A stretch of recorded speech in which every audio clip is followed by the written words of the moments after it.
નમો વીતરાગાય નમો અરિહંતાણં નમો સિદ્ધાણં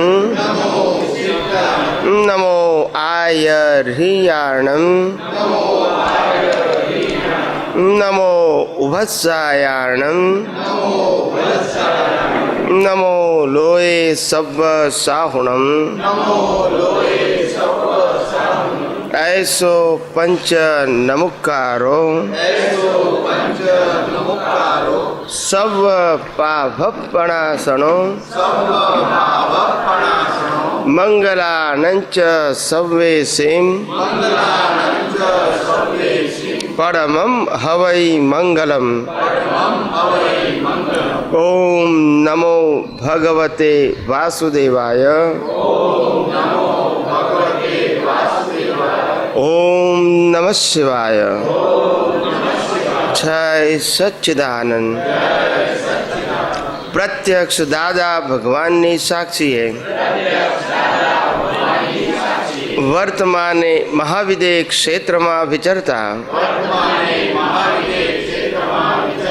तीर्थंकर भगवान श्री सिमंदर स्वामी ने अत्यंत भक्तिपूर्वक नमस्कार करूँ छूँ। वात्सल्य मूर्ति श्री दादा भगवान ने अत्यंत भक्तिपूर्वक नमस्कार करूँ छूँ। 33 कोटि देवी देवताओं ने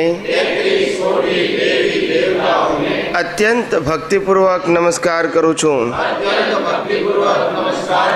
वितराग शासन देव देवियों ने अत्यंत भक्तिपूर्वक नमस्कार करूँ छूँ। निष्पक्षपाती शासन देव देवियों ने अत्यंत भक्तिपूर्वक नमस्कार करूँ छूँ। आ क्षेत्रना रक्षक देवी देवताओं ने अत्यंत भक्तिपूर्वक नमस्कार करूँ छूँ। जगत भरना संत पुरुषों योग बल, जगत भरना सतपुरुषों योग बल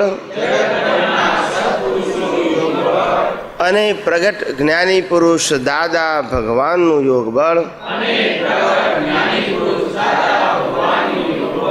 समस्त विश्व कल्याण करो, कल्याण करो, कल्याण करो।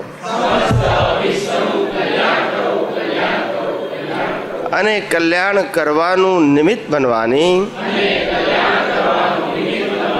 हम सौ महात्माओं ने परम शक्ति आपो, शक्ति आपो, शक्ति आपो। जगतना सर्व जीवो सुख अने शांति ने पामो। जगतना सर्व जीवो मोक्ष ने पामो। जगत कल्याण हो, जगत कल्याण हो, जगत कल्याण हो।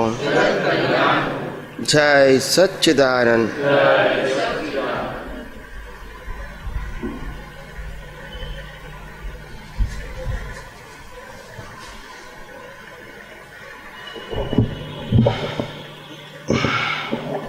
कोई प्रश्न लाया छो कोई?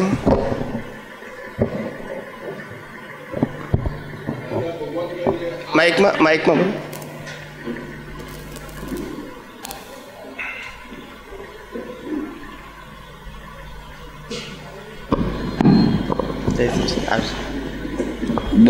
દાદાશ્રીનું કહેવું છે કે આરતી એ વીરતી છે, આરતી એ વીરતી છે, સમજાવશો?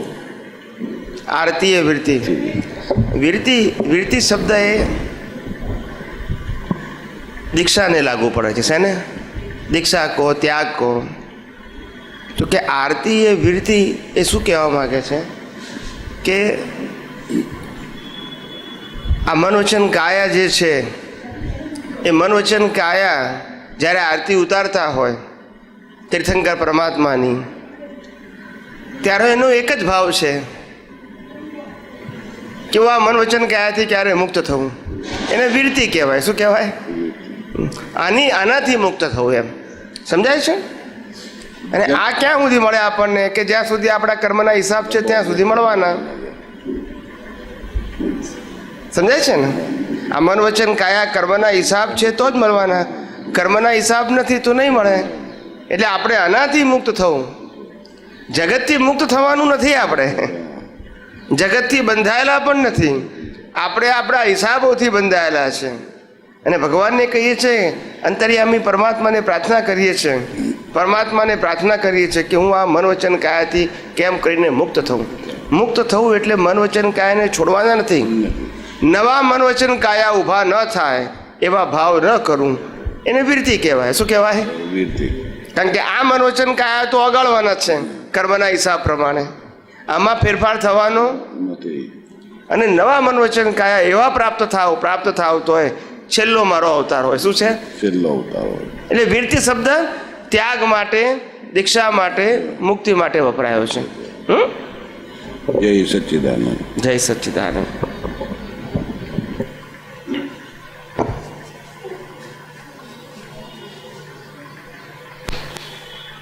જય સચ્ચિદાનંદ.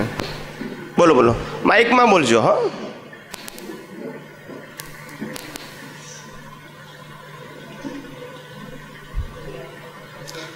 પાછલો પંખો નથી ચાલતો. કંઈક હું પહેલાં વાંચી જાઉં છું, પછી આપને પ્રશ્ન કરું. ઓકે ઓકે, બોલો બોલો. આ નવકલ્મો સંબંધી પ્રશ્ન છે જે ભાવના સુધારે ભવ પુસ્તકમાં છે. એનું શીર્ષક છે મહાત્માઓ માટે એ ચાર્જ કે ડિસ્ચાર્જ, પેજ નંબર 32 ઉપર. પ્રશ્ન કરતા ભાવ અને ભાવના એ બે વચ્ચે શું ફેર? દાદા ચોપડી છે? ચોપડી છે? હા, ચોપડી છે. તો મને આમ કોમા કરીને આપી દો ને, ચાલશે? એ આખું એક પેજનો છે, એમ તમારે વાંચવાનું હોય તો તમને આપી દઉં. વાંધો નહીં, આપી દો ને, વાંધો નહીં. એ તો હું કહી દઈશ. ખાલી તમારું એ આખું આખું જે લખાણ છે ને એમાં અંડરલાઈન એટલું કરો ખાલી કે મારો ક્વેશ્ચન અહીંયા છે એમ. હા, તો ક્વેશ્ચન હું તમને એમને પૂછી લઉં છું. હા, કે આ ભાવ અને ભાવના વિશે પ્રશ્ન પૂછાયો, એમાં દાદા એમ કે છે કે ભાવ જે છે એ ચાર્જ છે અને ભાવના ડિસ્ચાર્જ છે. બરાબર. અને પછી આગળ જઈને પ્રશ્ન કરતા પૂછે છે કે જગતના લોકો જે શક્તિઓ માંગે છે અને આપણા જે મહાત્માઓ શક્તિઓ માંગે છે એ બેમાં શું ફેર એમ? તો દાદા કહે છે કે મહાત્માઓ માંગે છે ડિસ્ચાર્જ છે અને જે ભાવ જે જગતના લોકો માંગે છે શક્તિઓ એ ચાર્જ છે. હવે આપણે એમ કહીએ છીએ આ નવકલ્મો સંબંધીમાં કે આ દરરોજ વાંચવાની ચીજ ના હોય, ઉપયોગપૂર્વક ભાવવાની ચીજ છે. એટલે આપણા માટે પણ ચાર્જ તો છે જ.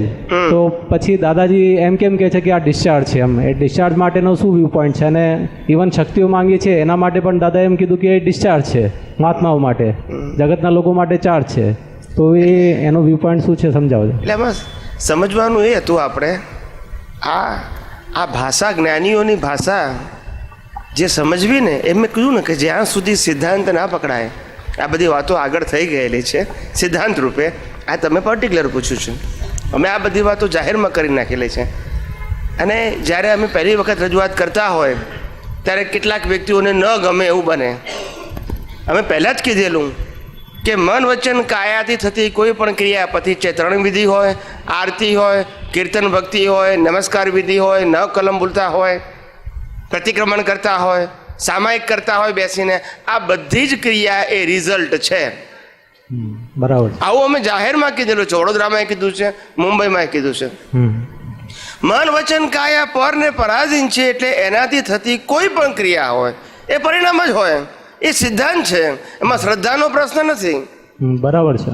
એની સાથે ભાવ છે એ પુરુષાર્થમાં જાય.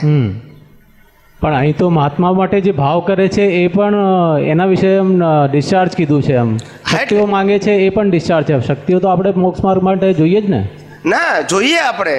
એટલે હંમેશા જ્ઞાની પુરુષ શું કહેવા માંગે છે કે તમે જે મુખેથી બોલો છો ને એ ડિસ્ચાર્જ છે. હા, શું કીધું? તો એ તો જગતના લોકો માટે પણ ડિસ્ચાર્જ જ છે. ના, જગતના લોકો કરતા ભાવે બોલે છે, હું બોલું છું એ રીતે, એટલે એ લોકો માટે ચાર્જ છે.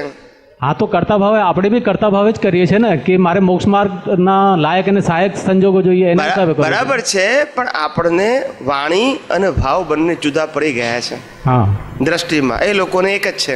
હા શું છે? એક જ છે. આપણને ખબર છે કે આ ફાઇલ નંબર 1 જે ભાવના કરે છે વાણી દ્વારા 9 કલમ બોલે છે, અને મારા ભાવ એ બધા વખતે સરખા હોતા નથી. કારણ કે ક્રિયા હંમેશા લાંબે ગાળે અથવા તો સંજોગોના દબાણને કારણે અથવા તો ધીમે ધીમે રસ ઉડી જવાને કારણે મિકેનિકલ થઈ જાય. દર વખતે જે બોલો છો એવા જ ભાવ હોય એવું જરૂરી નથી. એ બધાને ખબર છે. બરાબર. આ નવી વસ્તુ નથી. સમજાય છે? હા. આ નવી વસ્તુ નથી. આપણે જે પણ રોજ જે ધારો કે આપણે ચરણવિધિ બોલતા હોય ત્યારે દરેક વખતે જાગૃતિ રહે છે જ એ જરૂરી નથી. બરાબર. 9 કલમ બોલીએ ત્યારે જાગૃતિ રહે છે એ જરૂરી નથી. સમજાય છે? રહે તો સારામાં સારી વસ્તુ છે, પણ રહેતી નથી એ આપણને ખબર છે. એટલા માટે મિકેનિકલ આપણે પણ બોલીએ તો ઉપયોગ વગરનું હોય તો એનો કોઈ ફળ ના આવે. અને તે કિંમત ભાવની જ છે. આ તો સાધન છે. સાધન ભાવ પ્રગટ કરવા માટે છે. સાધન પોતે ભાવ નથી. આ 9 કલમ એ સાધન છે. શું છે? સાધન છે. એ પોતે ભાવ નથી. ભાવ પ્રગટ કરવાનું સાધન છે. એટલે બોલતી વખતે જો તમારી જાગૃતિ હોય તો ભાવ પ્રગટ થાય, અને બોલતી વખતે જાગૃતિ ના હોય તો આ તો ટેપ રેકોર્ડ તો વાગી જવાની છે. બરાબર. ટેપ રેકોર્ડ ભાવ નથી. મારી વાત સમજાય છે? હા, સમજાય. એમ જેમ વાણીની વાત કરી એમ સેમ વર્તનનું. ક્રિયા પણ કોઈ પણ કરો છો તમે, ભગવાનની આરતી ઉતારો છો કે પૂજા કરો છો, એવી કોઈ પણ ક્રિયા, કીર્તન ભક્તિ કરો છો, તો આ કોઈ પણ પ્રકારની જે ક્રિયા કરીએ છીએ એ ક્રિયા તો પરિણામ છે. બરાબર. ક્રિયા સાથે જે ભાવ, એટલે ત્યાં જાગૃતિની કિંમત આવી. શું આવી? જાગૃતિની કિંમત. એટલે જ્ઞાની પુરુષ એમ કે છે કોઈ પણ પ્રકારની ક્રિયા આપણી જાગૃતિની બહાર અને જ્ઞાનની બહાર હોવી જોઈએ નહીં. સમજાય છે? હા. ક્રિયા ભલે ગમે તે થાય પણ આપણી જાગૃતિની બહાર ના હોવી જોઈએ. હવે તમને એમ લાગે કે જાગૃતિ એટલે શું? તો કે જાગૃતિ એટલે ચમત્કાર નથી. ક્રિયા કરનાર કોણ છે? હું કોણ છું એ લક્ષમાં હોવું જ જોઈએ 24 કલાક. ક્રિયા ગમે તે થાય પણ ક્રિયા કરનાર, મન વચન કાયની ક્રિયા કરનાર કોણ અને હું કોણ, આ પહેલું લક્ષમાં હોવું જોઈએ. બરાબર. અને એના માટે કઈ મોટા અભ્યાસની જરૂર નથી, ખાલી જાગૃતિની જરૂર છે. તમારે કંઈ ત્યાગ કરવાનો નથી, કંઈ બદલવાનું નથી, કંઈ ફેરવવાનું નથી, કંઈ સુધારવાનું નથી, ખાલી છૂટા રહેવાનું છે. ક્રિયા કરનાર કોણ છે અને હું કોણ છું. બરાબર. આ પહેલું એ જ્ઞાન કહેવાય ને. બીજું દર્શન. તો કે આ ક્રિયા જે થઈ રહી છે એ કોને આધારે થઈ રહી છે? સંજોગોને આધીન. મારા કર્મને આધારે મને સંજોગો પ્રાપ્ત થયા. એ સંજોગો કુદરતે એટલે કે વ્યવસ્થિત શક્તિ આપ્યા. વ્યવસ્થિત શક્તિમાં સાધન પણ હોય અને વ્યક્તિ પણ હોય. સમજાય છે? પણ એ વ્યવસ્થિતને આધીન છે. એ પરિણામ સ્વરૂપે છે. શું છે? પરિણામ સ્વરૂપ. પરિણામ સ્વરૂપે છે. માટે ફાઇલ નંબર 1 કે ફાઇલ નંબર 50 કોઈ સ્વતંત્ર કરતા નથી અને કરતા નથી, માટે જવાબદાર નથી. સમજાય છે? એટલે પહેલું હું કોણ છું તે એ છૂટું પડી જવું જોઈએ, લક્ષમાં રહેવું જોઈએ. બીજું આ મન વચન કાયા કયા આધારે ચાલે છે તે સિદ્ધાંતિક આઈડેન્ટિફાય થવું જોઈએ, શ્રદ્ધાથી નહીં. અને એ નક્કી થાય એટલે રિલેટિવ વ્યૂ પોઈન્ટ કયા આધારે છે તે, અને રિલેટિવ વ્યૂ પોઈન્ટની અંદર કુદરતી કાનૂનથી ચાલતું હોવાથી સંભાવ ઓટોમેટિક રહે. સમજાય છે? રિલેટિવ વ્યૂ પોઈન્ટ વ્યવસ્થિત શક્તિને આધીન, અને વ્યવસ્થિત શક્તિને આધીન જાણવા પછી સંભાવ રાખવો ના પડે રહે. એટલે આ બધી વસ્તુ કો રિલેટેડ છે. દાદા ભગવાનને જે અનુભવમાં આવ્યું એને આ પીસીસ કર્યા છે. શું કર્યા છે? ખ્યાલ આવ્યો? અનુભવી પુરુષને ટુકડા રૂપે ના રહે, સળંગ જ હોય. સામાન્ય વ્યક્તિને સમજવા માટે આજ્ઞા નંબર 1, 2, 3, 4, 5 એમ આપીશ. સમજાય છે? બરાબર છે. બાકી આ તો બધી કો રિલેટેડ જ છે, સંકળાયેલી છે એકબીજા સાથે. હવે જે શક્તિઓ માંગીએ છીએ એ કંઈ વાણીમાં આપણે બોલતા નથી, અને વિધિ ને બીજી બધી વસ્તુ કરીએ, વાણીમાં બોલતા હોય કે અંદર ચાલતું હોય, શક્તિઓ તો એક ભાવરૂપે જ હોય છે કાયમ. તો એને પણ દાદાએ ડિસ્ચાર્જ કીધું છે, તો એ ડિસ્ચાર્જ કઈ રીતે પછી શક્તિ મહાત્મા માટે ડિસ્ચાર્જ કઈ રીતે એમ? શક્તિ એ આમાં શું છે કે પ્રશ્ન પૂછનારે ફેરથી પેલો સિદ્ધાંત ધ્યાનમાં રાખવાનો. દરેક વસ્તુને સિદ્ધાંતથી જો જવાબ મળશે કે આપણે અત્યારે જે ભાવ કરીએ છીએ એનું રિઝલ્ટ જો આ ભાવમાં માગતા હોય, ઈચ્છતા હોય, ઇઝ ઇક્વલ ટુ ડિસ્ચાર્જ ભાવ.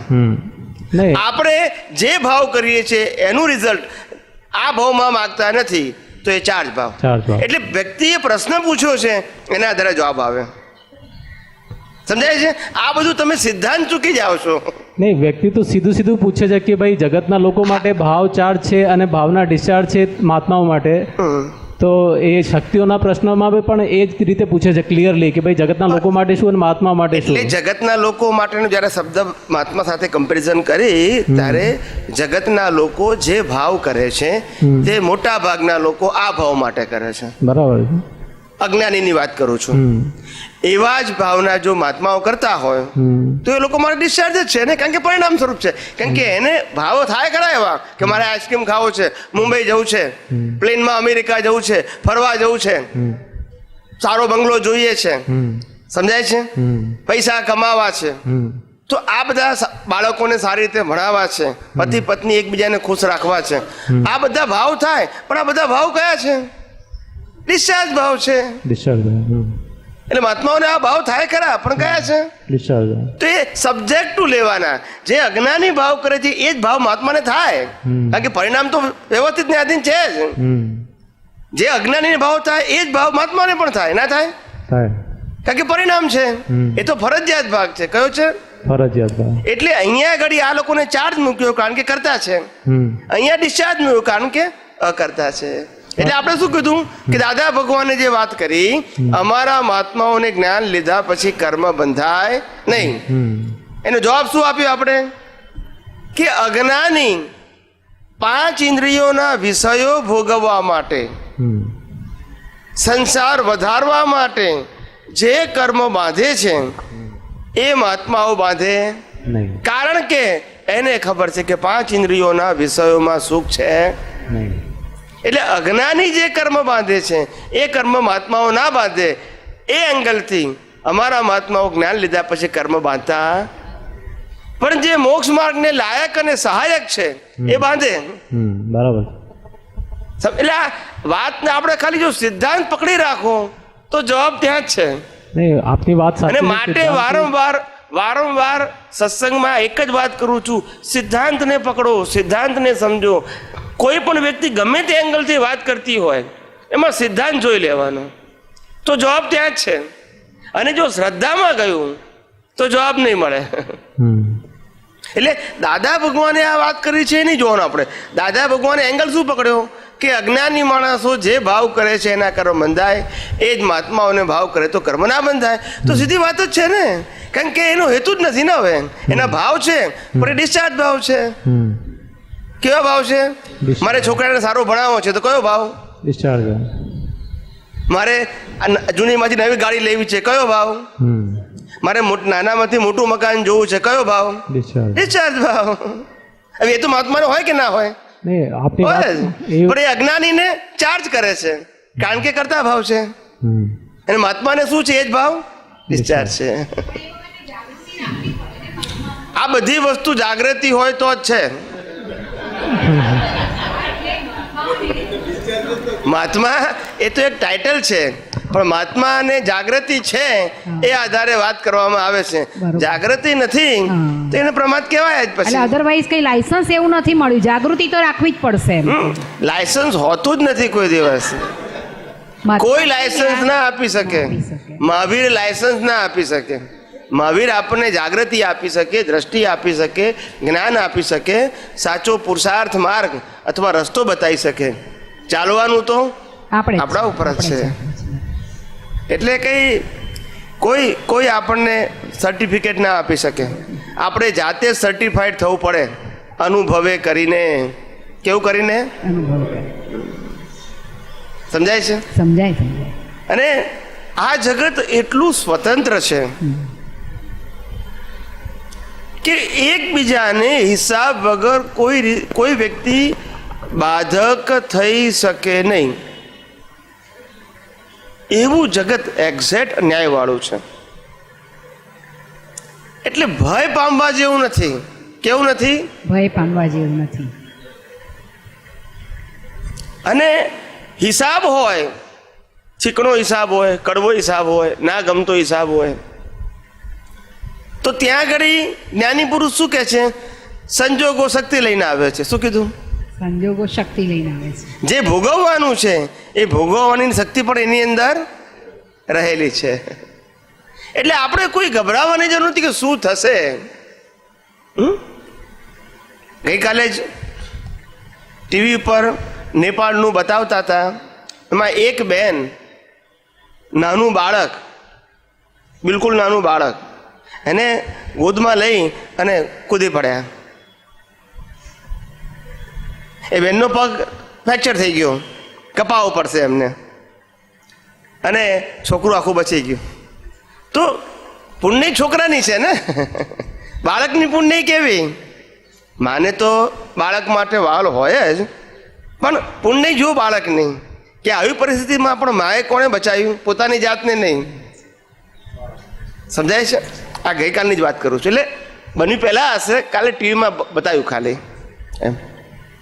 એમાં મા અને દીકરાનો કોઈ હિસાબ હશે? એવો હિસાબ જ હોય ને, હિસાબ વગર તો ના થાય. પણ આ તો હિસાબને આપણે સ્થૂળ ભાષામાં, વ્યવહાર ભાષામાં રહીએ છીએ. એટલે આવી રીતે આ જે કર્મના હિસાબો છે એ સમજવા પડે. એટલે આખું આધ્યાત્મ વિજ્ઞાન સિદ્ધાંત ઉપર છે. અને અમે આ જગતને ઠોકીને આ જ વાત કહેવા માંગીએ છીએ કે સિદ્ધાંતને સમજો. શેને સમજો? અને સિદ્ધાંત સનાતન છે. કેવા છે? અને એનો મેકર, બનાવનારો કોઈ નથી. જો બનાવનારો હોય ને તો સાંપ્રદાયિક થઈ જાય. શું થઈ જાય? કોઈ કે આ રામે બનાયા તો સાંપ્રદાયિક, કૃષ્ણે બનાયા તો સાંપ્રદાયિક, મહાવીરે બનાયા તો સાંપ્રદાયિક. પણ આ તો સનાતન છે. કેવા છે? જે મહાવીર પેલા હતા, ઋષભદેવ પેલા, કૃષ્ણ રામ પેલા હતા, અને રહેવાના પાછા. ક્યારેય બદલાય? કુદરતી કાનૂન બદલાય? એ સનાતન સિદ્ધાંતોને આપણે સમજવાના છે. કોઈ સાંપ્રદાયિક, કોઈ પુસ્તકના સિદ્ધાંતોને સમજવાના નથી. શાસ્ત્રીય વાતને સમજવાની નથી. સમજાય છે? સિદ્ધાંતની વાતને સમજવાની છે. આ સમજાય તો કામ થઈ ગયું. દુનિયાના તમામ ધર્મો જે છે એનો મર્મ તમને સમજાઈ જાય. તમામ ધર્મોનો. શું કીધું? જો આ વિજ્ઞાન સમજાય તો. કારણ કે બધા મુક્ત પુરુષે વિજ્ઞાન જ સમજેલા અને વિજ્ઞાનનો અનુભવ કર્યો. શું કર્યો? ત્યારે કેવળ દર્શન થયું. કેવળ જ્ઞાન તો આત્મા કેવળ જ્ઞાન સ્વરૂપ છે જ. એને કેવળ જ્ઞાન વાળો બનાવવાનો નથી. આ ભૂલ આપણી કેવળ દર્શનમાં છે. શેમાં છે? આ જગતની જે માયાજાળ છે એ માયાજાળમાં ફસાયા છે. અહીં આગળ આવું તો આવતા રહો, જગ્યા છે. ધીમે પડી ના જાય.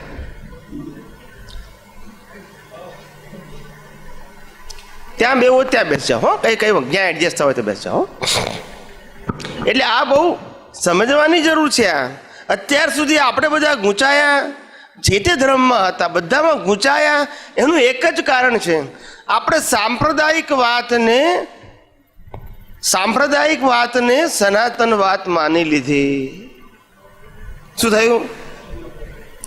મૂળ પુરુષોએ ક્યારેય સાંપ્રદાયિક વાતને સાંપ્રદાયિક રીતે રજૂઆત કરી નથી. એ લોકોએ સનાતન રૂપે જ રજૂઆત કરી હતી. એમની પરંપરામાં સાંપ્રદાયિક થઈ ગઈ અને માટે આ બધા પ્રશ્નો ઊભા થયા. સમજાય છે? માટે આ બધા પ્રશ્નો ઊભા થયા. દરેક વ્યક્તિને ધર્મ કેમ ના સમજાયો? પોતાનો ધર્મ ના કેમ સમજાયો? કારણ કે સાંપ્રદાયિક દ્રષ્ટિથી સમજવા ગયા. શું ગયા?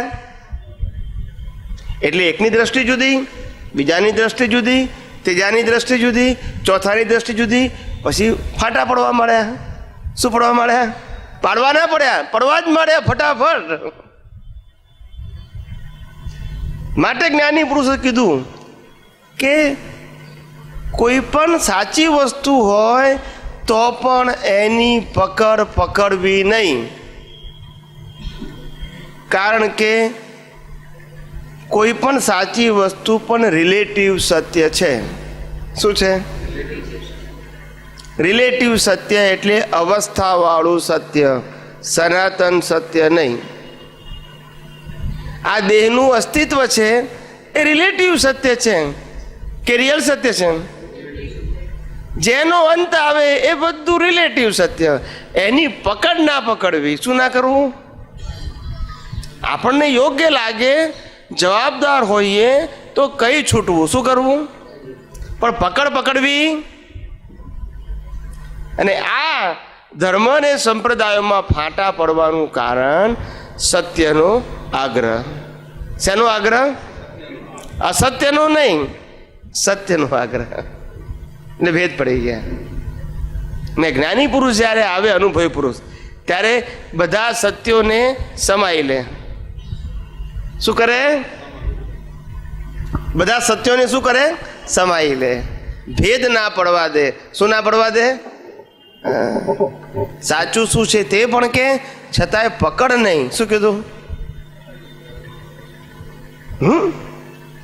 આપણે એમ કહીએ કે ભગવાનની પૂજા કરવાથી જ મોક્ષ થાય, મંદિર કે દેરાસરમાં જવાથી જ મોક્ષ થાય, દીક્ષા લેવાથી જ મોક્ષ થાય, કે અન્ય ધર્મો હોય તો કે ત્યાગ લેવાથી જ મોક્ષ થાય, કે પાંચે ઇન્દ્રિયોના સંયમ કરવાથી જ મોક્ષ થાય. આ બધી જે એકાંતિક વાતો છે એ જડ છે. આ બધા સાધનો છે. શું છે? જે સાધનો મુક્તિના માર્ગમાં સહાયક છે. શું કીધું? પણ એ સનાતન સત્ય નથી.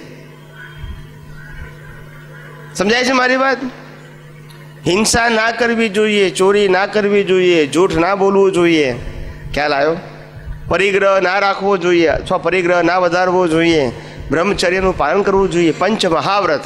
આ બધી વાતો સાચી છે, પણ સનાતન સત્ય નથી. શું નથી?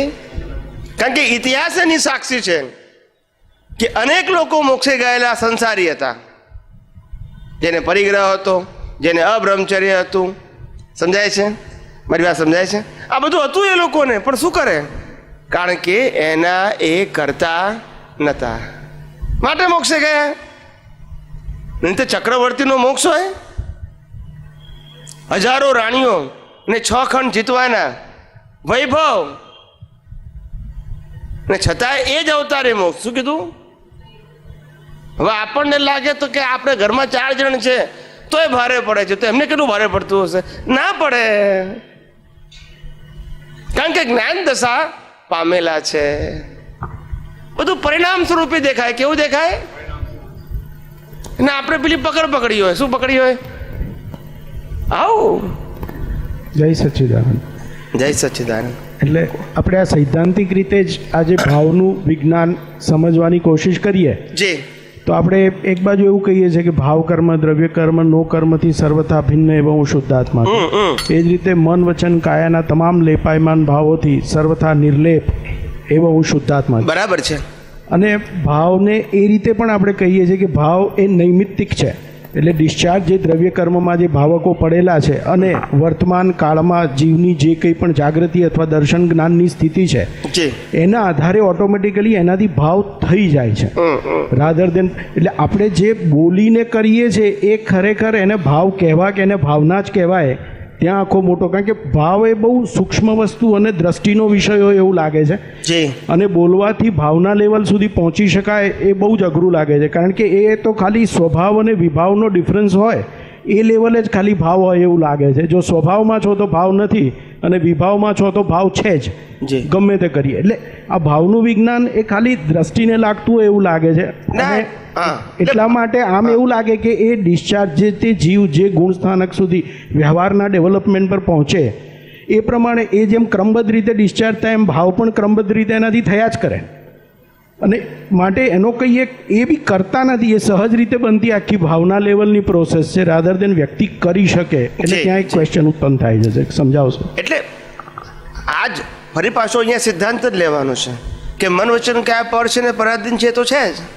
એટલે મનથી કરેલા ભાવ કે વાણીથી કરેલા ભાવ એ બધા પરિણામ જ છે, પણ એની સાથે આપણું તાદાત્મ્ય જે છે, હા એટલે હું એ જ કહી રહ્યો હતો એક્ઝેક્ટલી, કારણ કે મનથી અને વાણીથી એટલે એ ભાવ થાય, તાદાત્મ્યનો મતલબ અવેરનેસ. વિચાર થાય કે ઈચ્છા થાય એને ભાવ કહેવા, કારણ કે ભાવ એ ખરેખર મારું હોવાપણાને ભાવ કહેવાય એવું લાગી રહ્યું છે.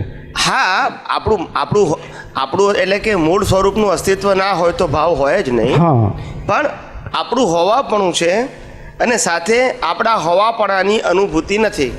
હમ આપણું હોવાપણું છે એનો નિશ્ચય થયો છે, પણ આપણું હોવાપણાની અનુભૂતિ થઈ નથી.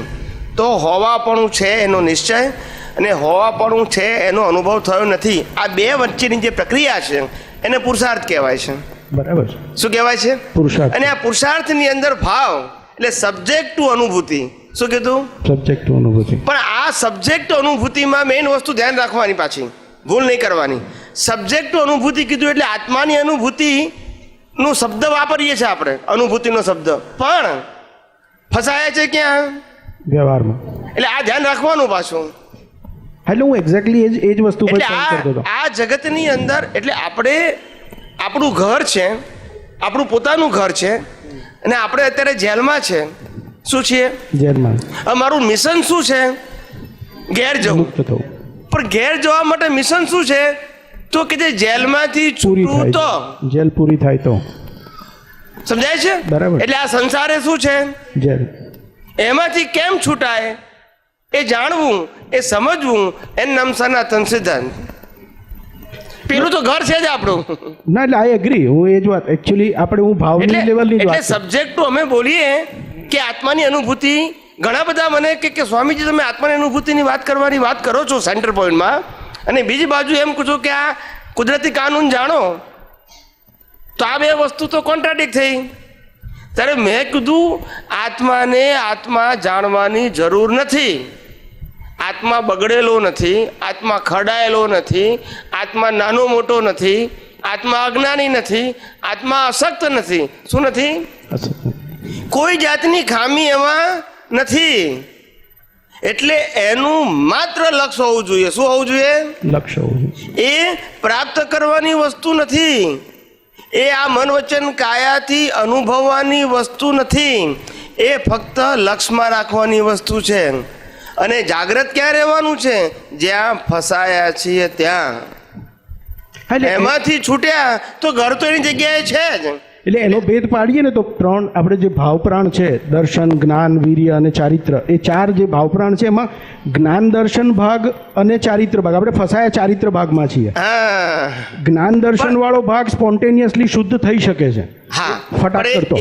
એ મુખ્ય છે. પણ હા, એ એને જ ક્રમબદ્ધ કહીએ છીએ કે ડિસ્ચાર્જ જે ચારિત્ર બગડ્યું છે, મિથ્યા જ્ઞાન ને મિથ્યા દર્શન જે છે, હા, એ આપણને સમ્યક થઈ ગયું. એની પાછળ મોહનીય કર્મ છે. દર્શન મોહ, દર્શન મોહ અને મોહનીય કર્મ ની અંદર ઇન્ટુ ઇન્વર્ટેડ કોમામાં અજ્ઞાન આવી જાય. હા, અજ્ઞાન એટલે જ મોહનીય કર્મ, અને મોહનીય કર્મને આધારે જ મિથ્યા જ્ઞાન મિથ્યા દર્શન છે. અને મિથ્યા જ્ઞાન ને મિથ્યા દર્શનને કારણે આ ક્રોધમાન માયાલોભ પ્રગટ થાય છે. બરાબર. ખ્યાલ આવે છે? અને ક્રોધમાન માયાલોભને કારણે જ 8 પ્રકારના કર્મો છે. સમજાય છે?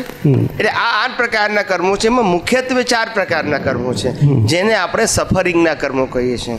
બાકીના 4 પ્રકારના કર્મો છે એ આપણી અજ્ઞાનતાનું પ્રતીક છે, જે ઇનર છે, જેનું સફરિંગ બહાર આવતું નથી, પણ જે કર્મો બાંધવામાં, ઉત્પન્ન કરવામાં સહાયક છે. એટલે જ્ઞાનાવરણ દર્શનાવરણ મોહનીય અંતરાય કર્મ છે એ નવા કર્મો ચાર્જ કરવામાં સહાયક છે. નામ કર્મ, ગોત્ર કર્મ, વેદની અને આયુષ્ય કર્મ છે એ ભોગવટા માટે છે.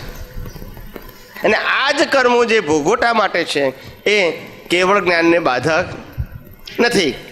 જે મેઇન 4 કર્મો છે, અહીંયા સહેજ હજી એક ક્વેશ્ચન, આઈ ડોન્ટ નો, એટલે મારી આ વિચિત્ર વિશ્લેષણની કેપેસિટી છે.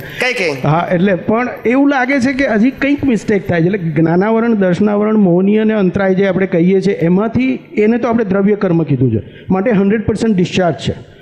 ના, આ સમજવાનું છે. હા, એટલે હું એની જ ભેદ પાડવા માંગુ છું. કારણ કે પ્રકારના સાંભળો ના આવું પઝલ થાય તો પૂછવાનું. કારણ કે ભાવ કર્મ કોને કહેવાય અને દ્રવ્ય કર્મ, કારણ કે આપણે દ્રવ્ય કર્મ આને કહ્યું છે કે 8 પ્રકારના જે કર્મો છે બધા દ્રવ્ય કર્મ છે. દ્રવ્ય કર્મ ડિસ્ચાર્જ. સમજાવો. આવું તમે પૂછશો ને તો હું જવાબ આપીશ તો તમને એકલાને કામ નહીં લાગે, અહીંયા બેઠલાને કામ નહીં લાગે, હજારો વ્યક્તિઓ જે ઇન્ટરનેટ ઉપર સાંભળે છે ને એ બધાને કામ લાગશે. એટલે આવું કંઈ પણ ટિપિકલ હોય તો પૂછવું, કારણ કે હું એ જવાબ આપવા બેઠો છું. મેં કોઈ જવાબ કોઈ દિવસ ટાળ્યો નથી, સમજાય છે? અને મને આનંદ થાય કે આવો ટિપિકલ ક્વેશ્ચન તમે પૂછો, કોઈ પણ કોર્નરથી પૂછો તો વિજ્ઞાન ખુલ્લું થશે. શું થશે? મને આનંદ એ છે કે વિજ્ઞાન ખુલ્લું થવું જોઈએ, ઢંકાવું ના જોઈએ. હવે આપણે ફેરથી વાત કરીએ 8 પ્રકારના કર્મો, એના ઉપર થોડી વિગતવાર વાત કરીએ. તો કે 8 પ્રકારના કર્મોમાં જે 4 પ્રકારના કર્મોને ઘાતી કર્મો કહે છે, એટલે કે આત્માનો ઘાત કરનારા. અને બાકીના 4 કર્મો નામ ગોત્ર વેદની આયુષ્યમાં અઘાતી કર્મો કહે છે. એ આત્માનો ઘાત કરતા નથી. આ સાદી વ્યાખ્યા આપણે આપીએ છીએ. હવે કહે છે કે જે આત્માનો ઘાત કરનારા છે તે અને આત્માનો ઘાત નથી કરનારા તે, આ બંને કર્મોમાં બેઝિક ડિફરન્સ શું છે? સાયન્ટિફિકલી સૈદ્ધાંતિક તફાવત શું છે? તો કે છે કે જે ઘાતી કર્મો છે એ ઘાતી કર્મો ચાર્જ કરવામાં સહાયક છે. શેમાં? કર્મ ચાર્જ કરવામાં. અને અઘાતી કર્મો એ કર્મ ભોગવવામાં સહાયક છે. એટલે એને આપણે ભાવ મન ને દ્રવ્ય મનનો ભેદ કહી શકીએ. હા, એટલે નવા બાંધવા માટે આ 4 પ્રકારના કર્મો છે. 4 પ્રકારના જ્ઞાનાવરણ, દર્શનાવરણ, મોહની અને અંતરાય કર્મો. આ 4 કર્મો ડેવલપમેન્ટ સાથે જોડાયેલા છે. શેની સાથે? ડેવલપમેન્ટ. અને બાકીના જે 4 અઘાતી કર્મો છે એને ડેવલપમેન્ટ સાથે કોઈ લેવા દેવા નથી, ભોગવટા સાથે લેવા દેવા છે. એટલે એ મન વચન કાયા સાથે સીધા સંકળાયેલા છે. બરાબર. સમજાય છે? આ મન વચન કાયા ના હોય તો અઘાતી કર્મ ભોગવી ના શકાય. બરાબર. એટલે આ જે ભાવ કર્મ જે છે, આખું ભાવ કર્મ, દ્રવ્ય કર્મ અને આ નો કર્મ જે આપણે ભોગવીએ છીએ તે, તો કે ભાવ કર્મની અંદર કયા કર્મો આવે? ઘાતી કર્મો. ઘાતી કર્મો વગર ભાવ કર્મ ઉત્પન્ન થાય નહીં. ઘાતી કર્મોનો મતલબ થાય કે આત્માને સહાયક હોય કે સંસારને સહાયક હોય, પણ એ ઘાતી કર્મને કારણે જ ભાવ ઉત્પન્ન થાય. આત્મા તરફ ના હોય કે સંસાર તરફ ના હોય. એટલે તમે જે વાક્ય બોલ્યા, જ્ઞાની પુરુષનું વાક્ય, ભાવ કર્મ દ્રવ્ય કર્મ નો કર્મથી સર્વથા મુક્ત એવો હું શુદ્ધ. હા, ભાવ કરના એ બીજું વાક્ય બોલ્યા હતા, મન વચન કાયાના તમામ લેપાયમાન ભાવોથી સર્વથા મુક્ત એવો શુદ્ધ આત્મા છું. હા, એટલે મન વચન કાયાના લેપાયમાન ભાવો અને ભાવ કર્મ દ્રવ્ય કર્મ નો કર્મથી સર્વથા મુક્ત એવો શુદ્ધ આત્મા છું. આ બંને વાક્યો શું સૂચવે છે? જ્ઞાની પુરુષ શું કહેવા માંગે છે એની અંદર? તો કે જે ખરેખર ભાવ કર્મ દ્રવ્ય કર્મ નો કર્મથી મુક્ત છીએ 100%. કેટલા? 100%. એટલે જે આપણે સ્થૂળ, સૂક્ષ્મ, સૂક્ષ્મતર અને સૂક્ષ્મતમ એમાં જવાબ આપણે આપેલો છે. બરાબર. આપણે ફરીથી ટેલી કરીએ એની સાથે, એટલે તમને જરા વધારે ફિટ થાય. સ્થૂળ કર્મ એટલે આ મન વચન કાયાથી ભોગવીએ છે તે, આંખે જોઈ પણ શકાય, એ સ્થૂળ કર્મ કહેવાય. સૂક્ષ્મ કર્મ એટલે આંતરિક ભોગવટો. સ્થૂળ કર્મો પછી સૂક્ષ્મ કર્મો. સૂક્ષ્મ કર્મો એટલે કેવા? અંદરથી માનસિક ભોગવવા, માનસિક લેવલ, બહાર સ્થૂળ લેવલે નહીં. એ અંદરનો ભોગવટો આવરણીય કર્મોના લીધે જ ના હોય. હા, એ હોય ને, પણ એ ના હોય તો આને ના હોય. પણ એટલે એને દ્રવ્ય કર્મ કહેવાય કે ભાવ કર્મ કહેવાય? કહું કારણ કે ભાવ એ તો વર્તમાનતા છે આપણી. હા, એ તો નવા માટે. હા, આ તો આપણે ભોગવટાની વાત કરીએ છીએ. અત્યારે જે આપણે આ ભોગવીએ છીએ એમાં 4 પ્રકારના કર્મોના ભોગવટા છે. 4 પ્રકારના કર્મો છે, કર્મોના ભોગવટા નહીં. બરાબર. કર્મના ભોગવટાના 3 ફેસીસ છે, ભાવ, દ્રવ્ય અને નો. સ્થૂળ, સૂક્ષ્મ અને કારણ કહો તો પણ એકનું એક જ છે. પણ આપણે જે વાત કરી છે ત્યારે સ્થૂળ કર્મ, સૂક્ષ્મ કર્મ, સૂક્ષ્મતર અને સૂક્ષ્મતમ, એ 4 પ્રકારની કેટેગરીની વાત કરીએ છીએ. તો 4 પ્રકારની કેટેગરીનું આઈડેન્ટિફિકેશન કરવું હોય તો સ્થૂળ કર્મો એટલે આ મન વચન કાયાથી ભોગવીએ છે તે, સૂક્ષ્મ કર્મો એટલે અંદરથી જે મન બુદ્ધિ ચિત્ત અહંકારથી ભોગવાય છે તે, એ સૂક્ષ્મ કર્મો. સૂક્ષ્મતર કર્મો એટલે કેવા કર્મો? તો કે જે કર્મો સંસાર માટે સહાયક છે અને બાંધીએ છે તે સૂક્ષ્મતર કર્મો. આ 5 ઇન્દ્રિયોના સુખ માટે જે કર્મો બાંધીએ છે એ બધા સૂક્ષ્મતર કર્મો. અને સૂક્ષ્મતમ એટલે આત્મહેતુ માટે જે બાંધીએ છીએ એ બધા સૂક્ષ્મતમ કર્મો. એટલે આ સ્થૂળતમથી સૂક્ષ્મતમ સુધીની તમામ સંસારી અવસ્થાઓ કીધી. શું કીધી? સંસારી. એનો હું જ્ઞાતા દ્રષ્ટા માત્ર છું, ટંકોત્કીર્ણ છું અને આનંદ સ્વરૂપ છું. એટલે આ આખી સંસારી અવસ્થા છે. શું છે? સંસારી. સંસારી અવસ્થાનો મતલબ જ્યાં પુરુષાર્થ છે એ બધી સંસારી અવસ્થા કહે, અને જે આત્મા છે જ્યાં પુરુષાર્થનો અંશ છે નહીં. પુરુષાર્થ કેમ છે? મારે આજે લાખ રૂપિયાની કરોડ રૂપિયાની લોન હોય તો મારે પૈસા કમાવા પડે, કારણ કે પૈસા ભરવાના છે. તો પેલું સૂક્ષ્મતર અને સૂક્ષ્મતમ એ બેને જ ખાલી ભાવ કર્મ ના કહેવાય? ના, કારણ કે ક્યાં તો એ સંસાર પ્રત્યે છે તોય નેક્સ્ટ બર્થમાં આવવાનું છે, કારણ કે આ બર્થમાં તો એની સ્વતંત્રતા છે નહીં. અત્યારે જે બાંધી રહ્યો છે એને કારણ લેવલ પણ આપણે કદાચ કહી શકીએ, અને મોક્ષ માટે બી બાંધે કદાચ ભાવે કરીને, જી, જી, જી. દ્રષ્ટિએ કરીને, તો પણ એ આવતા ભાવમાં કેરી થવાનું છે. એટલે એ લેવલને ભાવ કર્મ કહેવાય કે આવરણીય કર્મોને ભાવ કર્મ કહેવાય? ના, ભાવ કર્મ તો સૂક્ષ્મતર અને સૂક્ષ્મતમને જ કહેવાય. પણ આ પહેલા બે કર્મો છે એ ભોગવટાના છે, સ્થૂળ અને સૂક્ષ્મ. બરાબર. સ્થૂળ અને સૂક્ષ્મ. બીજા બે કર્મો છે એ કારણમાં જાય. શેમાં જાય? કારણમાં. સ્થૂળ, સૂક્ષ્મ અને કારણ. ત્રણ કહીએ છીએ ને આપણે. ત્રણ કઈ બરાબર છે. તો સ્થૂળમાં આ જોઈ શકાય તે, સૂક્ષ્મમાં આંતરિક, આંતરિક, અને કારણમાં નવું બંધાય તે અત્યારની ન વર્તમાન બંધાય તે. અવસ્થા. એના બે પ્રકાર, સંસાર કે સૂક્ષ્મતર અને સૂક્ષ્મ. સૂક્ષ્મતમ. સમજી ગયા? સ્થૂળ, સૂક્ષ્મ અને કારણ. આવી રીતે આખા ભાગ છે. એટલે આ એટલે મતલબ કે સૂક્ષ્મતર અને સૂક્ષ્મતમને પુરુષાર્થ કહેવાય ને આ બે પ્રારબ્ધ કહેવાય?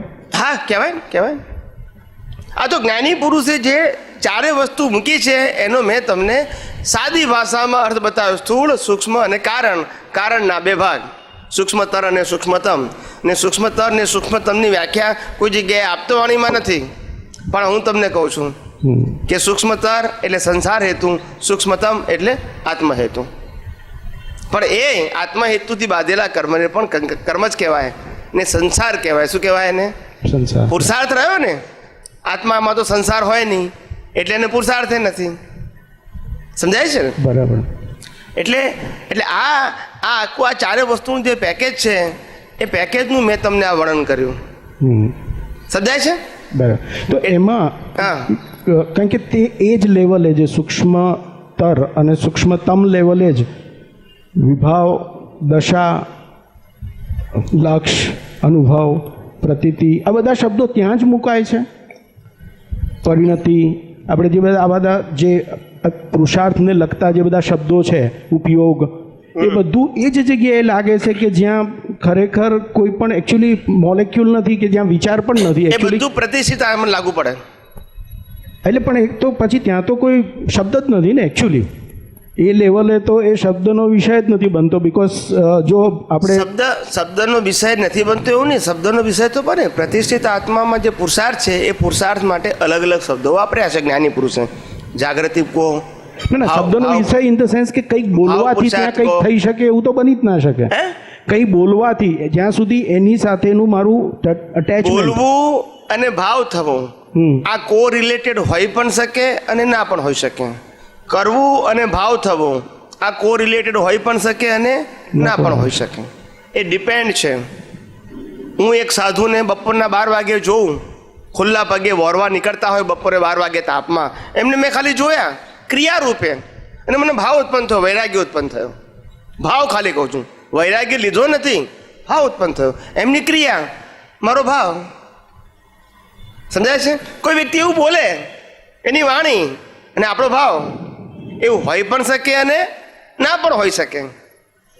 હવે બનશે કે ના એકાંતિક નથી. એમ હવે આ જગ્યાએ ભાવ ઉત્પન્ન exact- કરવા માટે કોઈ પણ કારણ નિમિત્ત હોઈ શકે, હા, હવે જે આ આપણું જગ્યાએ પોતાનું exact પણ હોય, question પરોક્ષ એટલો પણ હોય. થાય કે એ જે ઉત્પન્ન થયું એ જ્ઞાનાવરણ, દર્શનાવરણ, મોહનીયનો ભાગ છે કે મારી સ્વતંત્ર દ્રષ્ટિનો ભાગ છે? કહું, એ તમારું જે ડેવલપમેન્ટ છે એવું જ તમને દેખાય અને સમજાય. પદાર્થ કોઈ પણ છે, પણ પદાર્થને જોનારો પોતે છે. પોતે એટલે પ્રતિષ્ઠિત આત્મા. હા, એ પ્રતિષ્ઠિત આત્મા કયા આધારે જુએ છે? એના ડેવલપમેન્ટ આ કેવી રીતે જોઈ શકે? તમે એમ કહો મને. 5મા ધોરણનો છોકરો 6ઠ્ઠા ધોરણનો જવાબ કઈ રીતે આપી શકે? એમ કહો મને. એને આપવો છે પણ કઈ રીતે આપી શકે? જે લેવલ જ નથી તો એમ ડેવલપમેન્ટની રેડિયસની અંદર તમે અપ્સ એન્ડ ડાઉન જઈ શકો કર્મના ભાવમાં, પણ એનાથી ઉપર ના જઈ શકો. એટલે કર્મ એટલે આ સ્થૂળ કર્મ નહીં માનવાના. નરકે જવું કે દેવલોકમાં જવું તે કર્મ નહીં, તે તો સ્ટ્રેન્થ ઉપર જાય. પણ એવા કર્મો કે જે આપણને સંસારની અંદર આ બંધનમાં, સંસારની અંદરના જે સંજોગો છે એ આપણને બંધન સમજાવે, સાચું વૈરાગ્ય શું છે એ સમજાવે. એટલે ટૂંકમાં મોહનીયની મંદતા હા, એ જ ડેવલપમેન્ટ કહેવાય. બસ બસ બસ બસ. કે મોહનીય કર્મ કેટલું મંદ એટલે આ થયેલું છે. મૂળ શરૂઆત એની અજ્ઞાનતા જ થાય છે. અજ્ઞાનતા, પછી મોહનીયના આધારે આ રાગદ્વેષને આધારે આ જ્ઞાનાવરણ, દર્શનાવરણ, મોહની અંતરાય કર્મ, એના આધારે 8 પ્રકારના કર્મો છે. મોહનીય બે જગ્યાએ કેમ આવે છે? એક બોટમમાં આવે છે મોહનીય, અને એક મોહનીય કર્મ તરીકે આવે છે. હા, એટલે 8 કર્મનો રાજા મોહનીય છે. ના પણ એટલે શ્રીમદે જે વાત He's a કરી છે ને king. એનો જો ક્રિટિકલ ભેદ પાડવા, મોહનીય ભાગ 2 દર્શન ચારિત્ર નામ, એટલે એક દર્શન મોહનીય ભાગ કહે છે અને બીજો ચારિત્ર મોહનીય. બરાબર છે. તો એ જે ચારિત્ર મોહનીય વાળો ભાગ કહે છે એ દ્રવ્ય કર્મનો ભાગ છે, અને દર્શન મોહનીય છે એ ભાવ કરવા વાળો ભાગ છે. દર્શન મોહનીય ભાવમાં જાય, ચારિત્ર્ય દ્રવ્યમાં જાય. બરાબર, સાચી વાત છે. ઓકે. એટલે કીધું ને, મોહની એ 8 કર્મનો રાજા છે. એ જીવતો છે ત્યાં સુધી 8 જીવતા છે. ભલે અત્યારે આપણને વૈરાગ્ય લાગે, દીક્ષા લીધી છે, ત્યાગ કર્યો છે, સમજાય છે, ઘર બાર છોડી દીધા છે, સંસારી સાધન સંપત્તિ સત્તામાં નથી, પરિવાર કુટુંબમાં નથી, પણ એ મોહનીય કર્મ જ્યાં સુધી અંદર જીવતો છે ત્યાં સુધી આખો નવો સંસાર ઊભો કરી નાખે ભાવથી. પણ એ ખાલી દર્શન મોહનીય ને જ લાગે ને. દર્શન મોહ ને, અને ચારિત્ર મોહ નહીં. ચારિત્ર તો પરિણામ કહેવાય. એને સમ્યક દર્શન કહેવાય. દર્શન મોહ જે છે એનું એ ખલાસ દર્શન થવું. મોહમાં દ્રષ્ટિ બદલાય. દર્શન મોહ 2 પ્રકારના. એક આ ચારિત્ર મોહ, દર્શન મોહ એટલે મિથ્યા દર્શન અને સમ્યક સમ્યક દર્શન. દર્શન યા. હવે જો સમ્યક દર્શન હોય તો એનો જે પુરુષાર્થ છે તે આત્મા ભણી હોય, અને મિથ્યા દર્શન હોય તો સંસાર સંસાર ભણી હોય. બરાબર. બંને દર્શન મોહ તો ખરા જ. શું બરાબર. કીધું? દર્શન મોહ તો ખરા જાય. બંનેને દર્શન મોહ કહેવાય. બરાબર છે. True. ખ્યાલ આવ્યો? યા સમ્યક મોહને ભગવાને મોહ કીધો. યા એટલે જ 12મા ગુંઠાણે મોક્ષ થાય કહ્યું. એટલે 11 માંથી પડવાનું કારણ તે આ છે, મોહનીય કર્મ છે. યા ટ્રુ. એટલે મોહનીય ત્યાં 12 થી નહીં પડે, 11 થી પડી શકે. બરાબર છે. એટલે એટલે કિંગ કહેવાય એને. શું કહેવાય? પિંગ. મોહનીય કર્મને રાજા કહેવાય, કર્મનો રાજા. એ છે ત્યાં સુધી બધું જ છે. એ ગયો તો પછી પતી ગયું. બરાબર છે. એટલે સાચું વૈરાગ્ય તે છે. મોહનીય કર્મનો ક્ષય થવો એ સાચો વૈરાગ્ય કહેવાય. સાધનોનો ત્યાગ કરવો એ સાચો વૈરાગ્ય નથી, એ તો ઉદય કર્મ છે. પણ જેના અંદર જેની દ્રષ્ટિમાંથી મોહનીય કર્મ ક્રૂસ થઈ ગયો. શું થઈ ગયો? મોહનીય કર્મ કૃષ્ણ. સુકાઈ ગયો, બરાબર. નિર્મોહી થઈ ગયો. પછી એને સાધન સંપત્તિ સત્તા બધું હોવા છતાં કશું અડે નહીં. એ સાચો વૈરાગ્ય કહેવાય. શું કહેવાય? ત્યાં આગળ બી વન્સ અગેન વાત થતી જાય છે ને ખુલતું જાય છે, એટલે ત્યાં આગળ બી 2 પ્રશ્નો ઉત્પન્ન થાય. આપણે જેમ કહીએ છીએ કે હું શુદ્ધાત્મા છું, એ મને બિલીફ લેવલે કહ્યું, બરાબર છે. એ જ રીતે મોહનીય કર્મને એટલે દર્શનને કદાચ આપણે બિલીફ તરીકે બી લઈ શકીએ છીએ, અને પરસેપ્શન તરીકે એટલે અનુભવ તરીકે પણ લઈ શકીએ છીએ. સ્પોન્ટેનિયસલી દેખાવું, જેને પરસેપ્શન અથવા દર્શન બી કહેવાય, અથવા એક માન્યતા તરીકે આપણે લઈએ છીએ. હવે સંસારમાં સુખ નથી એવી માન્યતા તરીકે મને એસ્ટાબ્લિશ થઈ ગયું તો એ દર્શન મોહની ગઈ કહેવાય.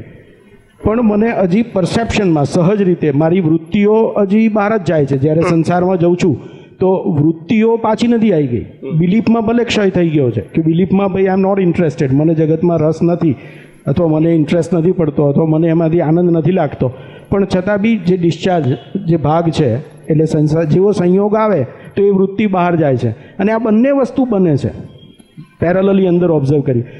અને આ બંને ભાગ દર્શનના જ કહેવાય. આમ સૂક્ષ્મતાએ વિચારીએ તો આ બંને દર્શન છે. એક લેવલે બિલીફના લેવલે મારી પાસે સમ્યક દર્શન છે, અને ડિસ્ચાર્જના લેવલે મારું દર્શન ડોળાઈ જાય છે એટલો સમય માટે. તો ત્યાં આગળ હું પુરુષાર્થ કરીને લક્ષ્ય ગોઠવવાની કોશિશ કરું છું, મારું જાગૃતિ, કે ભાઈ હું આ છું, હું આ નથી. પણ છતાં બી એ જેટલો સમય બહાર જાય છે, જેટલો સમય વૃત્તિઓ, અને એટલો સમય માટે મારી જાગૃતિ તો ચૂકાઈ જ જાય છે. તો એમાં કયા પ્રકારનો પુરુષાર્થ હોવો ઘટે કે જેથી કરીને એને મૂળથી ક્ષય કરી શકાય? એટલે અંતસ્કરણ છે, અંતસ્કરણના બે ભાગ છે, બે પ્રકાર છે, ભાગ તો નહીં પણ બે પ્રકાર છે. અંતસ્કરણની અંદર મન, બુદ્ધિ, ચિત્ત, અહંકાર આવ્યું છે. એ ડિસ્ચાર્જ ભાગમાં છે. કયા ભાગમાં? Discharge. એવું ને એવું ચાર્જ ભાગમાં છે. ચાર્જ ભાગમાં ચાર્જ થઈ રહ્યું છે અને ડિસ્ચાર્જ ભાગમાં ડિસ્ચાર્જ થઈ રહ્યું છે. એ ડિસ્ચાર્જ થવાનો ભાગ કમ્પલસરી છે, ચાર્જ થવાનો ભાગ કમ્પલસરી નથી. એ આપણા પુરુષાર્થ ઉપર આધાર છે. તો ડિસ્ચાર્જ વાળો ભાગ છે એની અંદર જે વૃત્તિ છે, જે ભાવો છે, જે રસ છે, જે આકર્ષણ છે, જે ખેંચાણ છે, આ બધી વસ્તુઓ અંદર છે પણ પરિણામ સ્વરૂપે છે. કયા સ્વરૂપે છે? પરિણામ સ્વરૂપે. એ પરિણામ સ્વરૂપે એના જવાબદાર આપણે હકીકતમાં આજે નથી. જો આપણે એનાથી છૂટા રહી શકીએ તો. એટલે મારી રુચિ જો ફરી ગઈ હોય તો રસનો વાંધો નથી. એટલે આપણે અહીંયા આગળ જે રુચિ શબ્દ છે એ આપણને જો સમજવામાં તકલીફ પડતી હોય તો ત્યાં દ્રષ્ટિ મૂકી દો. શું મૂકી દો? દ્રષ્ટિ. એને રસ પણ કહેવાય. રસ કહો, રુચિ કહો, અથવા આપણી સાદી ભાષામાં દ્રષ્ટિ કહીએ છીએ. તો દ્રષ્ટિ બદલી નાખવાની, સંજોગો ભલે ના બદલાય. સમજાય છે? બરાબર છે. એટલે બે પ્રકારની દ્રષ્ટિ, સ્થૂળ અને સૂક્ષ્મ, બે બદલવાની છે આપણે. સ્થૂળ અને સૂક્ષ્મ જે પરિણામવાળા ભાગ છે એ બંનેમાંથી આપણે આપણી દ્રષ્ટિ, સૂક્ષ્મ એટલે વાણી વર્તન જે છે તેમાંથી એ દ્રષ્ટિ બદલવાની છે. દ્રષ્ટિ બદલવાની છે, વાણી વર્તન બદલવાનું નથી. અને અંતસ્કરણ છે એમાંથી પણ દ્રષ્ટિ બદલવાની છે. અંતસ્કરણ જે કહે છે એમાં સિગ્નેચર કરવાની નથી. સમજાય છે મારી વાત? બરાબર છે. એટલે આટલું ધ્યાન રાખવાનું ખાલી.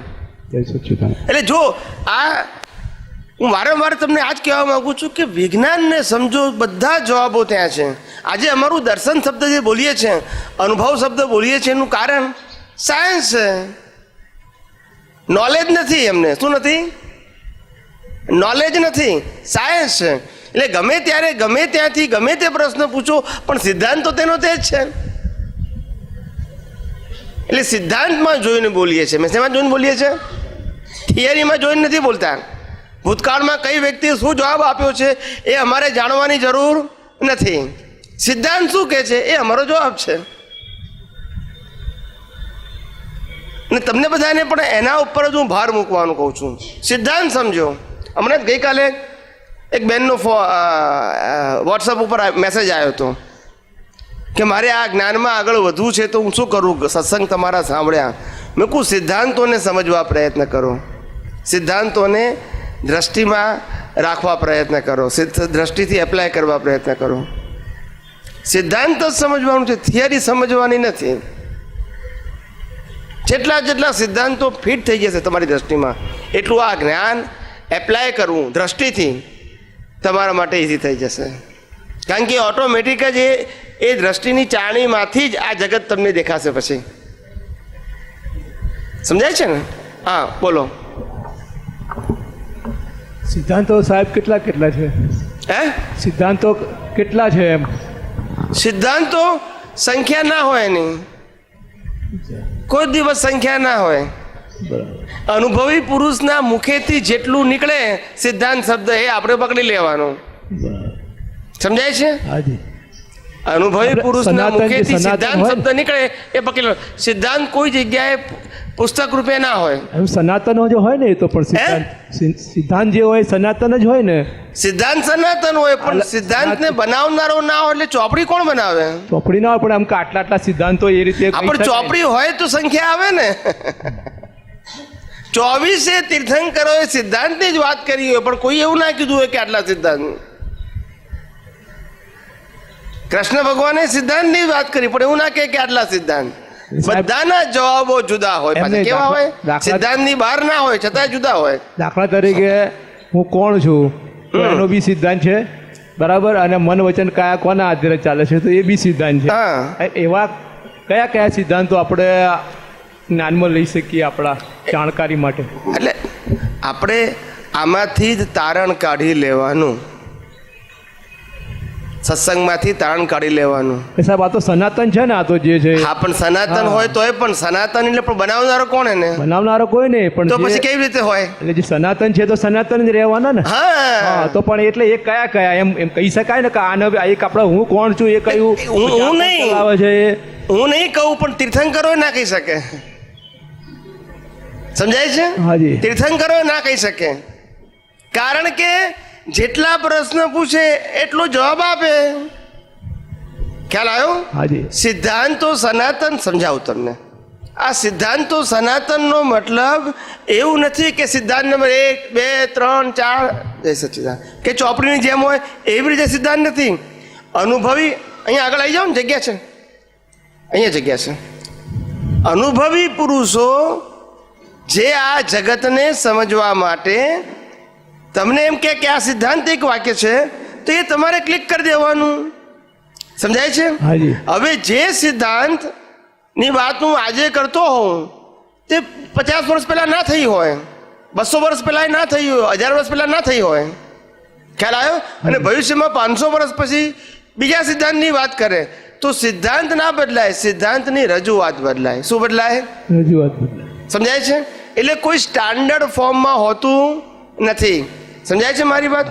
એટલે આ સનાતન સિદ્ધાંતોને જો કોઈ બનાવનાર હોય ને તો ચોપડીમાં આગમમાં આવે, ગીતામાં આવે, વેદાંતમાં આવે, જો કોઈ બનાવનાર હોય તો. પણ કોઈ બનાવનાર, પણ મુક્ત પુરુષોએ જે અનુભવ કર્યો એ જગતને એ લોકોને સિદ્ધાંત રૂપે આપ્યો. એમના ગયા પછી એ સિદ્ધાંતની વાતો શ્રદ્ધામાં ટ્રાન્સફર થઈ ગઈ. શું થઈ ગઈ? બસ. પણ સાહેબ આ ધારો કે હું કોણ છું, બરાબર, એનો જે સિદ્ધાંત છે, બરાબર, પછી આ મન વચન કાયા કોના આધારે ચાલે છે, તો એ સિદ્ધાંત તો કાયમ રહેવાનો જ છે ને. એમ કાયમ રહેવાનો, પણ કાયમ રજૂઆત કરનારા અલગ અલગ હોય ને. રજૂઆત કરનારા અલગ, પણ સિદ્ધાંત તો એ જ રહેવાનો ને. એમ એટલે પણ રજૂઆત રજૂઆત કરનારા અલગ બદલાઈ રીતે જાય, રજૂઆત કરનારા બદલાઈ જાય એટલા માટે એનો જે જ્ઞાની સિવાય જે શાસ્ત્ર જ્ઞાની હોય એ પણ સિદ્ધાંતની રજૂઆત કરે, અનુભવી જ્ઞાની હોય એ પણ રજૂઆત કરે. બંનેની રજૂઆત જુદી હોય, એક જ સિદ્ધાંતની રજૂઆત બંને જુદી હોય. પણ સાહેબ મૂળ તો પછી સિદ્ધાંત તો એનો જ આવે ને. એમ સિદ્ધાંત એક, પણ રજૂઆત બદલાઈ જાય એટલે આખી સમજણ બદલાઈ જાય, આખી સમજણ મિથ્યા થઈ જાય, ખોટી થઈ જાય. ના સમજાયું? આ હિન્દુસ્તાનની અંદર આ 2500-2600 વર્ષથી મહાવીરના નિર્વાણ પછી કેવું મિથ્યા જ્ઞાન ઘૂસી ગયું કે મન વચન કાયાને ભગવાન માનતા થઈ ગયા બધા. ના સમજાયું? તે હજુ ગઈ નથી એમ કહું છું.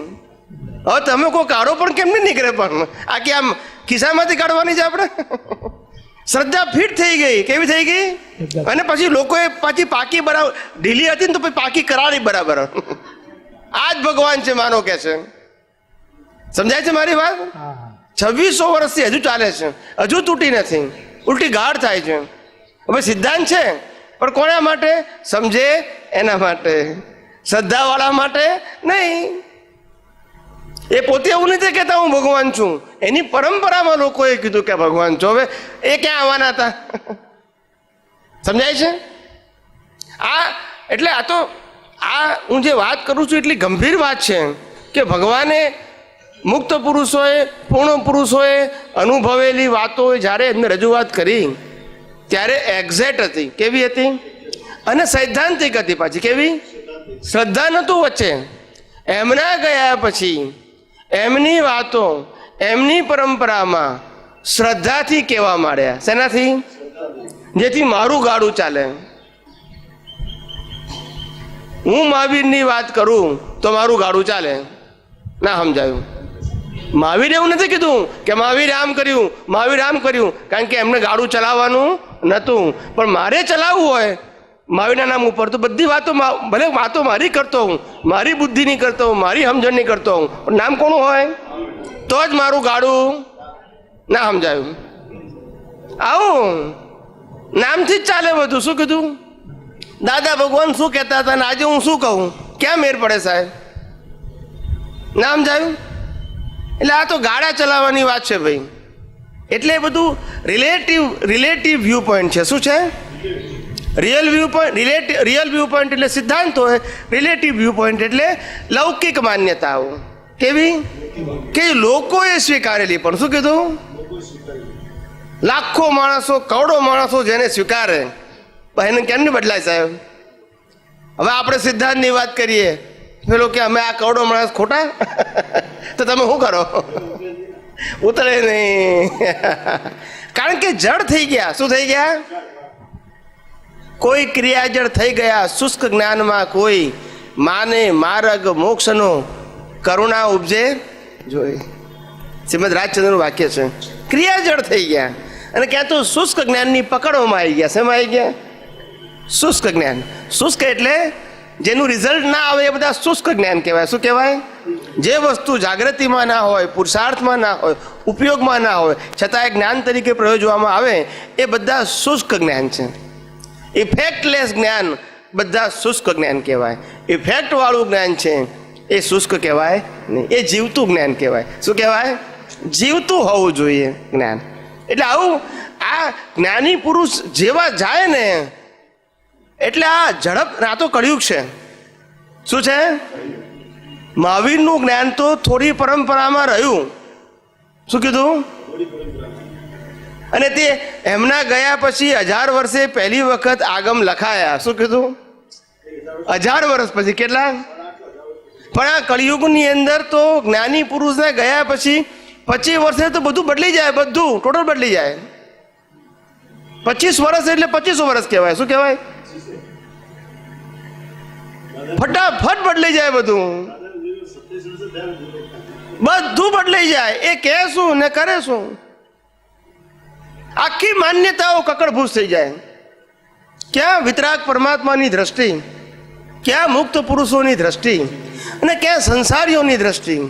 જ્યાં નામના, કીર્તિ, પ્રતિષ્ઠા અને બાહ્ય વૈભવ, શિષ્યોનો, સમુદાયોનો, મંદિરોનો આ વૈભવો, એમાં જ્યાં મારી દ્રષ્ટિ હોય અને હું આત્માની વાત કરતો હોઉં તો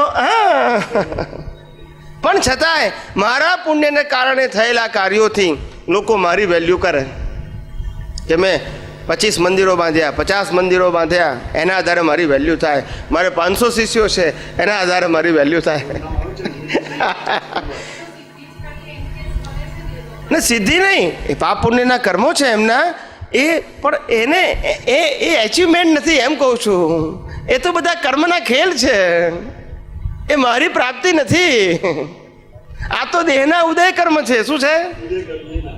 પણ હું એને મારી પ્રાપ્તિ માનું, મનાવડાવું અને લોકો મારી પ્રશંસા કરે તો એનો સ્વીકાર કરું. તો આ બધી વાતો મિથ્યા જ્ઞાનની છે. શેની છે? મિથ્યા જ્ઞાનની છે.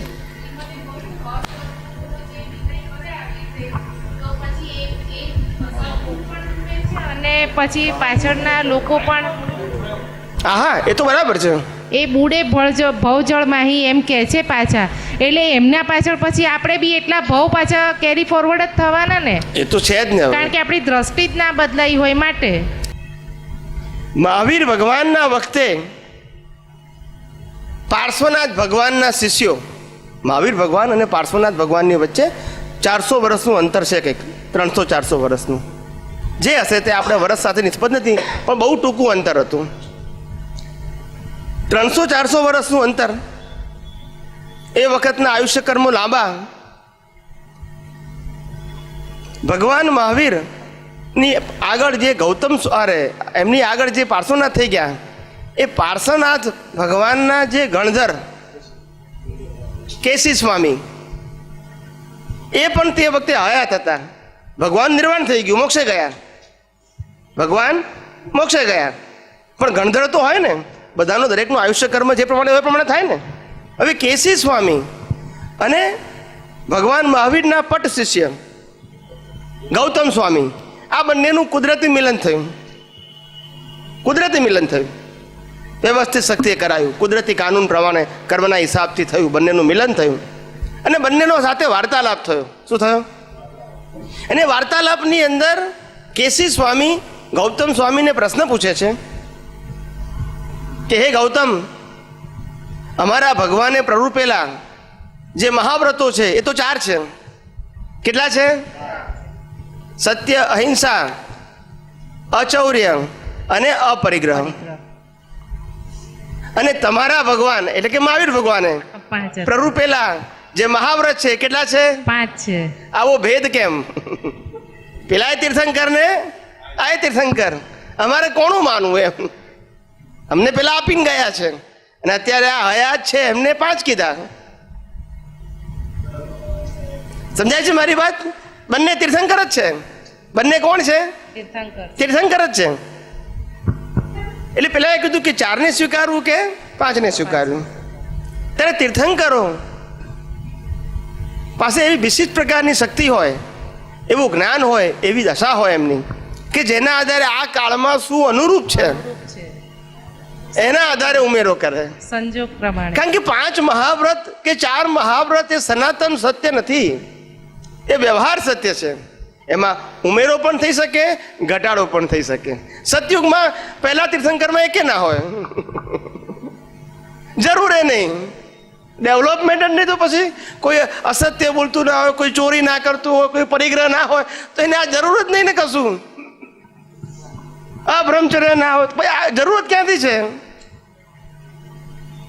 આજથી 50 વર્ષ પહેલા, 100 વર્ષ પહેલા તમે સાધુ પાસે જાઓ, તમને એવું કે ટીવીની બાધા લઈ લો, કેમ ના કે? હતું જ નહીં ને, કેમ વાત કરી દીધી? અને અત્યારે એવું તો આપણે કે ભાઈ, એક ભાઈએ બહુ સરસ પ્રશ્ન વર્ષો પહેલા ઉપાશ્રયમાં પૂછેલો સાધુ મહારાજને કે તમે સાહેબ બધી વાત કરો છો ને કે અમે બધું બોલીએ છીએ, આગમમાંથી બોલીએ છીએ, તો આગમમાં લખ્યું કોઈ જગ્યાએ કે ટીવી જોવાય નહીં? ક્યાં લખ્યું બતાવો કે છે? ખ્યાલ આવ્યો? એટલે સાધુ મહારાજ તો પછી હસતા હસતા જવાબ આપ્યો એમને કે એ તો ટીવી હતા જ નહીં એ કાળમાં.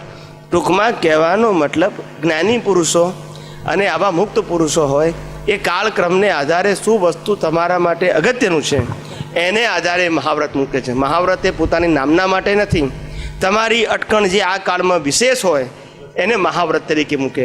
અને દાદા ભગવાને આ કાળમાં 6ઠું મહાવ્રત મૂક્યું, રાત્રિ ભોજન ત્યાગ. એનાથી બધા દૂષણો છે આ કાળમાં. આ કાળમાં બધા દૂષણોનું મૂળ કારણ છે 5 મહાવ્રત સિવાય 6ઠું રાત્રિ ભોજન. રાત્રિ ભોજન, પેટનો અપચો, વિકારી ભાવો ઉત્પન્ન થવા, ખ્યાલ આવ્યો? સ્વાસ્થ્ય કમજોર થવું, આ બધા નુકસાન છે એના, બધા કો રિલેટેડ, એકબીજા સંકળાયેલા. એટલે દાદા ભગવાને શું કીધું?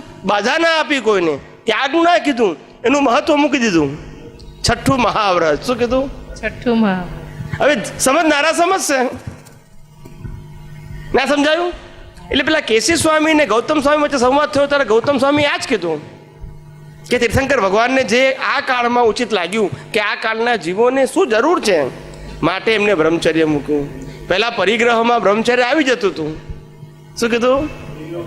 સ્ત્રી માટે પુરુષ પરિગ્રહ ને પુરુષ માટે સ્ત્રી પરિગ્રહ, એ પરિગ્રહ આવતું હતું જ. પણ આ કાળના લોકો એને સમજશે એટલે એમને બ્રહ્મચર્ય અલગ મૂક્યું. પછી સ્વીકાર કર્યો કેશી સ્વામી. એ બધા સરળ જીવો હતા. કેવા હતા? સતયુગના જીવો સરળ હતા, પકડવાળા નહોતા. એટલે પછી ભગવાન મહાવીર જે ગયા ત્યાર પછી એમના જે શિષ્યો કહેવાય, શું કહેવાય? એમાં એના માટે આ પ્રયોજન શબ્દ વાપર્યો કે વાંકા અને જળ. શું કીધું? વક્ર અને જળ. એટલે આ કળિયુગ નિશાની. શું કીધું? જેવું ભગવાનનું નિર્વાણ તરત જ કળિયુગ શરૂ. એટલે વાંકા ને જળ આ કાળમાં. એટલે કીધું ને, જ્ઞાની પુરુષે એક જ વાત કરે, આ જગતમાં આપણે કોઈને સુધારવા આયા નથી, આપણે જાતે સુધરવા આયા છીએ. કોઈને કશું કહેવા જેવું ઘરમાંય નહીં ને બહારે નહીં, બધાના મગજ એકદમ તપેલા હોય. કેવા હોય? ખાલી દિવાસળીની જ જરૂર હોય, ભડકો દેખાય નહીં. જેવી દિવાસળી ચાંપો કે ભડકો, એટલે અગ્નિ ક્યાંથી આવ્યો, ગેસ ક્યાંથી આવી ગયો? તો કે હતો જ, આ દિવાસળી જ જરૂર હતી ખાલી. શું હતું? ના સમજાયું? નહીતર વગર ગેસે હળગે? પેલો ગેસ નીચેથી બંધ કરી નાખો અને પછી દિવાસળી ગયા તો હળગે? આ તો ગેસ તૈયાર જ છે, ખાલી દિવાસળીની જ જરૂર છે. આ કાળ કોઈને કંઈ પણ કહીએ તે ભડકો થઈ જાય. શું થઈ જાય? કાળનો પ્રભાવ. એટલે કીધું કે આ કાળમાં સમજીને સમાઈ જવું. શું કરવું? સમજીને સમાઈ જવા જેવું છે. હા, હમણાં આપણે 15-20 મિનિટ પહેલા ભાઈની સાથે વાત કરતા આપે કીધું વૃત્તિ, ભાવો, રસ, ખેંચાણ, આકર્ષણ આ બધા પરિણામ સ્વરૂપે ડિસ્ચાર્જ એની જે વાત કરી આપે. હવે પછી આપે એક શબ્દ વાપરે છૂટા રહી શકીએ તો. હવે એ છૂટાપણું જાગૃતિ જે છે એ થોડા વખત પછી આવે જી. આખું.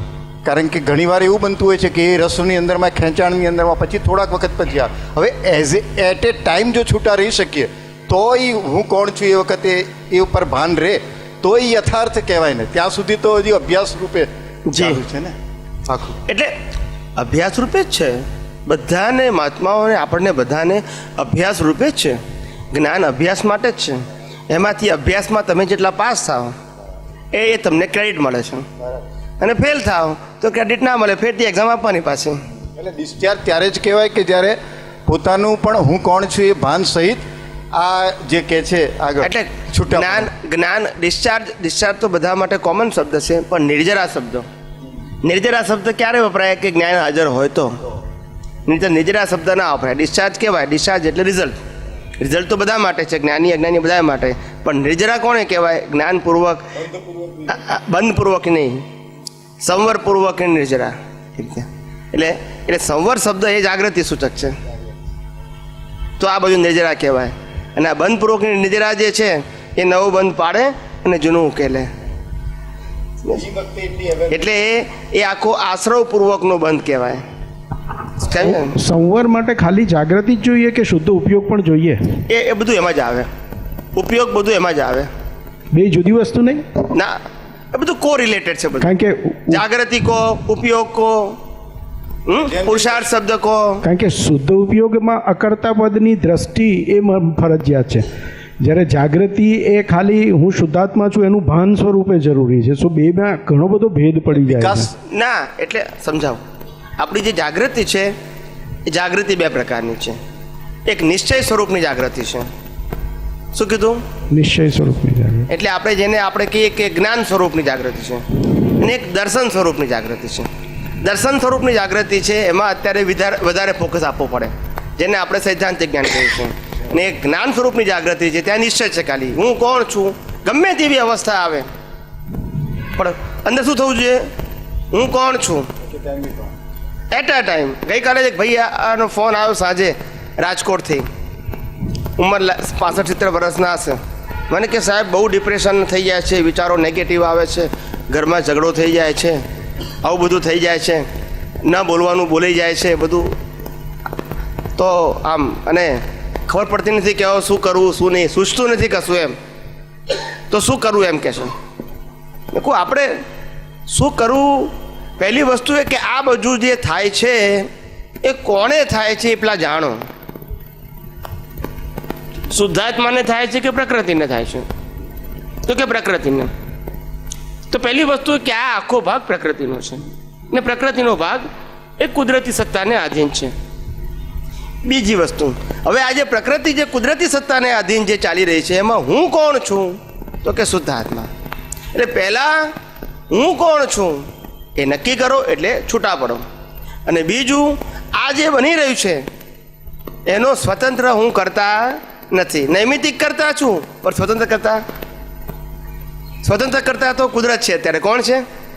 આવતીકાલે શું થવાનું છે એ તમને કે મને ખબર નથી, પણ એને ખબર છે, કારણ કે રિઝલ્ટ એને આપવાનું છે. આવતીકાલે રિઝલ્ટ હોય આપણી એક્ઝામનું તો એક્ઝામિનરને ખબર છે કે આ ભાઈના કેટલા માર્ક છે, પણ મને ખબર નથી. એઝ અ સ્ટુડન્ટ તરીકે મને ખબર નથી. મને આવતીકાલ ખબર પડશે, પણ એમને ખબર છે કારણ કે એમને તપાસ્યું છે. એવી રીતે કુદરતને ખબર છે કે આવતીકાલે તમારો કેવો હિસાબ ઉકેલવાનો છે, આપણને ખબર નથી કારણ કે આપણે એની એક્ઝામ આપી દીધી છે. એટલે પરિણામવાળો ભાગ આખો જુદો છે, પુરુષાર્થવાળો ભાગ છે. તો પુરુષાર્થવાળા ભાગની અંદર બે જ વસ્તુ આવે, જ્ઞાન અને દર્શન. જ્ઞાનમાં નિશ્ચય આવે, દર્શનમાં સનાતન સિદ્ધાંતો આવે. બસ. તો તમે આ બે જ વસ્તુ મારો ગમે તે પરિસ્થિતિમાં હું કોણ છું અને આ મન વચન કાયા કોના આધારે ચાલે છે એ હું છું નહીં, અને એને ચલાવનારો પણ હું નથી. બસ. તો જ્ઞાન ને દર્શન બે આવી ગયું. એટલે છૂટા રહેવા પ્રયત્ન કરો, પ્રકૃતિ બદલાવાની નથી.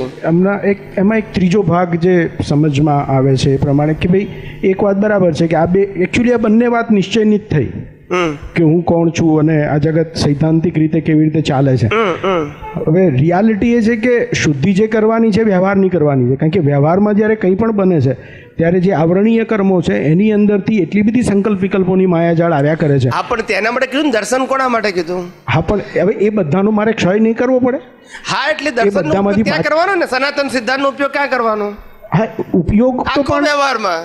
હા, પણ એ વ્યવહારમાં જે મેં ખાલી મનોવચન કાયાનો વ્યવહાર છે, જે ઉકલી રહ્યો છે, એમાં જ આ સનાતન સિદ્ધાંતનો ઉપયોગ કરવાનો છે. એટલે વ્યવહારમાં ઓટોમેટિક એનાથી તો મને ખાલી સમભાવ રહે, પર છે ને પરાધીનપણાનું ભાન રહે. પણ વ્યક્તિ વિશેષ પરાધીનનું ભાન તો રહે, કારણ કે કુદરત ચલાવે છે આ મનોવચન કાયાને, એટલે નિશ્ચયમાં ગયું. પણ આ જે મનોવચન કાયા ચાલી રહ્યા છે એની અંદર પક્ષકાર તરીકે હું છું. ફાઇલ નંબર 1 છે, 2 છે, 3 છે, 4 છે, બધી ફાઇલો છે, બંનેના હિસાબો છે, ઉકલી રહ્યા છે. તે વખતે આપણને ખ્યાલ આવે કે આ જે પ્રકૃતિને ચલાવનાર કોણ છે? વ્યવસ્થિત છે. વ્યવસ્થિત શક્તિ. હવે વ્યવસ્થિત શક્તિ જે પ્રકૃતિને ચલાવે છે, તો મારી પ્રકૃતિ એટલે ફાઇલ નંબર 1ની પ્રકૃતિ હોય કે ફાઇલ નંબર 50ની પ્રકૃતિ હોય, બંનેને ચલાવનાર કોણ છે? તો આટલું જો સમજીએ આપણે, અને વ્યવસ્થિત શક્તિ કેમ ચલાવે છે? કર્મના હિસાબ પૂરા કરવા માટે. આટલું જો સમજીએ તો સંભાવ રાખવો પડે કે રહે? ના રે સાહેબ, ના રે. એનું કારણ એટલું છે કે હજી અદર્શન અને અજ્ઞાનનો માલ એટલો બધો પડેલો છે. એ આપણી કચાશ છે ને. હા, પણ એટલે એને સાફ તો કરવો પડશે ને. એટલે આ જ જ્ઞાનનો ઉપયોગ કરીએ એટલે પેલું મિથ્યા જ્ઞાન ઘસાતું એટલે જાય. આખો પુરુષાર્થ તો પેલું પાછા ફરવામાં છે. આ બે તો ખાલી સ્થિરતા માટે છે. હા, પણ તપશ્ચરણ તો અહીંયા જ પડેલું છે આખું તપ તો, એટલે કે પણ જે ડિસ્ચાર્જ સંકલ્પ વિકલ્પો આનો થાય જ છે. ઉપયોગ કરવાનો છે. ત્યાં શંકા, કુશંકા, અપરાધ, અવિનય, અપરાધ, દ્વેષ, એ બધું થશે. હા, એ પણ બધાને મારે જ્યારે આપણને ખ્યાલ આવશે કે આ બધું થવાનું કારણ આપણી દ્રષ્ટિ છે, સંજોગો નથી. શું કીધું? દ્રષ્ટિ છે. દ્રષ્ટિ. જે રામને કઈ નિર્દોષ દેખાય એ જ કઈ નિર્દોષ દેખાય એ જ કઈને આજે દોષિત જોઈએ છે. તો બેમાં ફેર શું છે? દ્રષ્ટિ. એવી રીતે કોઈ પણ સંજોગોમાં કંઈ પણ સંસારી ભાવો ઉત્પન્ન થાય છે અંદર, નેગેટિવિટી, રાગ બેસે. એટલે એમ એનું કારણ શું છે? આપણે એટલે આપણી મિથ્યા દ્રષ્ટિ. એને શું કરવાની છે? ફેરવવાની છે. પણ કયા આધારે ફેરવશો? એને આધાર તો જોઈએ ને. મારે આમથી આમ જવું હોય તો આધાર જોઈએ ને, કાઉન્ટર વેટ જોઈએ ને. બસ ત્યાં કુદરતી કાનૂન છે. કયો કાનૂન? કુદરતી કાનૂન તમને વાતને સ્વીકારે છે. આ નહીં, હવે આ બરાબર છે. સમજાય છે? આજે કોઈ વ્યક્તિ આપણું અપમાન કરે, પૈસા ઉછીના આપ્યા હોય તો પાછા ન આપે, અને આપણે વ્યવસ્થિત કહી દઈએ તો વ્યવસ્થિત એકદમ સ્વીકારે નહીં. આપણી બુદ્ધિ, આપણો અહંકાર એને સ્વીકારશે નહીં. આપણે એને સ્વીકારાવડાવવા માટે સિદ્ધાંતને પ્રોજેક્ટ કરવો પડે. કયા રૂપે? પ્રયોગ રૂપે, સાયન્ટિફિક એક્સપેરિમેન્ટ કરાવવો પડે. કેવો? થિયોરિટિકલ નહીં કે ભાઈ પેલા ભાઈને તે 5000 રૂપિયા આપ્યા, તે ફોન કર્યો હતો તો કે ના, એની મેં તે આવ્યા તો કે આ હિસાબ વગર આવ્યા તો કે ના, હિસાબ વગર તો આવે જ નહીં. તે આપ્યા એ પણ હિસાબ વગર આપ્યા તો કે ના, હિસાબ વગર હું આવ્યું નહીં. આ બધામાં હિસાબ જવાબદાર છે. હિસાબ ક્યારનો? પૂર્વનો, આગલા અવતારનો. હવે એ પાછો નથી આપતો, એ પણ હિસાબ ને. બરાબર. એ પણ ક્યારનો? પૂર્વનો. માટે દોષિત કે નિર્દોષ? તો એને આખી પ્રયોગ કરાવીને કન્ક્લુઝન ઉપર લાવવું પડે. ત્યારે પેલી બુદ્ધિ છે ને, મિથ્યા બુદ્ધિ, એ ફરે. એક્ઝેક્ટલી હું એ જ પિન પોઈન્ટ કરવામાં, કારણ કે જ્યાં સુધી બનતા એટલે તમે આમ પ્રસંગમાં- રેડીમેડ આન્સર આપી દો ને તો જવાબ ના આવે. કારણ કે તમે ગમે તેટલા સિદ્ધાંતો વાપરો એનાથી કંઈ થતું નથી. નહીં, સિદ્ધાંતો- ઇશ્યુ એ થાય છે કે મને વહેલું મોડું બનતો પ્રસંગમાં જગત નિર્દોષ દેખાવું જ પડે. હા, ત્યાં સુધી મારી ડિસ્ચાર્જ બુદ્ધિ, ડિસ્ચાર્જ અહંકાર કોઈ રીતે ક્ષમતો નથી. ને એ જ કદાચ આવરણીય કર્મોનો પ્રભાવ છે કે જે ડિસ્ચાર્જ સ્વરૂપે સતત વયા જ કરે છે અંદરથી. અને જો હું મારા સ્વરૂપની સ્થિરતા અને વ્યવહાર જ્ઞાનની સ્થિરતામાં ન બેસી શકું અને એને હિસાબ તરીકે ન એક્સેપ્ટ કરી શકું તો એ તો પેન્ડિંગ જ રહ્યા કરે કોન્સ્ટન્ટલી. એટલે અમે કેટલાક મહાત્માઓ પૂછતા હતા કે અમે મન વચન કાયા દ્વારા કંઈ પણ થાય તો અમે વ્યવસ્થિત કહીએ છીએ તો એ બરાબર નથી. મેં કીધું ના, એ તો રેડીમેડ આન્સર છે, નથી એનો એક્સપેરિમેન્ટ કરવો પડે. દાદા ભગવાનને અનુભવ સિદ્ધ હતું માટે એ પ્રયોગમાં હતા, બરાબર. એનું આ રિઝલ્ટ મળ્યું છે. Yeah. તમારે પ્રયોગ કરી અને પછી રિઝલ્ટ મેળવવાનું છે. શું કીધું? એટલે વ્યવસ્થિત તમને જવાબ આપ્યો છે, હા. પણ રીત તમારી પાસે નથી. એ રીત એ તમારો પ્રયોગ છે. આખો. એમને રીતમાંથી પ્રયોગ થી આ જવાબ મળ્યો છે. કન્ક્લુઝન આપ્યું છે આપણને. એમને પ્રયોગની જરૂર નથી, એમને સિદ્ધ થઈ ગયું એ છે. શું છે? ડિસ્ચાર્જમાં જ પ્રયોગ લઈને આવ્યા હતા. હા, એટલે તમારે એમને જે જવાબ આપ્યો છે એને જવાબને પ્રયોગમાં મૂકવો પડે, અને પ્રયોગમાં મૂકવા માટે આ સિદ્ધાંતો સમજાવવા પડે. શું સમજાવવા પડે? સિદ્ધાંતો. ત્યારે ગાંઠે નહીતર ગાંઠે નહીં ને બુદ્ધિ. આ જ સિદ્ધાંતો એને કામ લાગે એ પ્રયોગમાં બુદ્ધિને સમજાવવા માટે. બરાબર. સમજાય છે? એટલે તે શરૂઆતમાં તો ના માને, અથવા તો ભારે અને ચીકણા સંજોગો હોય તો એ ના માને. સમજાય છે? બરાબર. પણ જ્યારે વારંવાર તમે પાછા એ જ જ્ઞાનનો એ જ સિદ્ધાંતનો ઉપયોગ કરો ત્યારે પછી એ જે અજ્ઞાનની જે પકડ છે, ગાંઠો જેને કહેવાય, શું કહેવાય? ગાંઠો. મિથ્યા જ્ઞાન, મિથ્યા દર્શનની ગાંઠો એ ઓગળતી જાય. શું થાય? ઓગળતી. જેમ જ્ઞાની પુરુષ દાદા ભગવાન કહે છે કે આ પાણી છે, એ પાણી પણ જો એક ધાર્યું પથ્થર ઉપર પડે તો પથ્થર પણ કેવો થઈ જાય? ઘસાઈ જાય.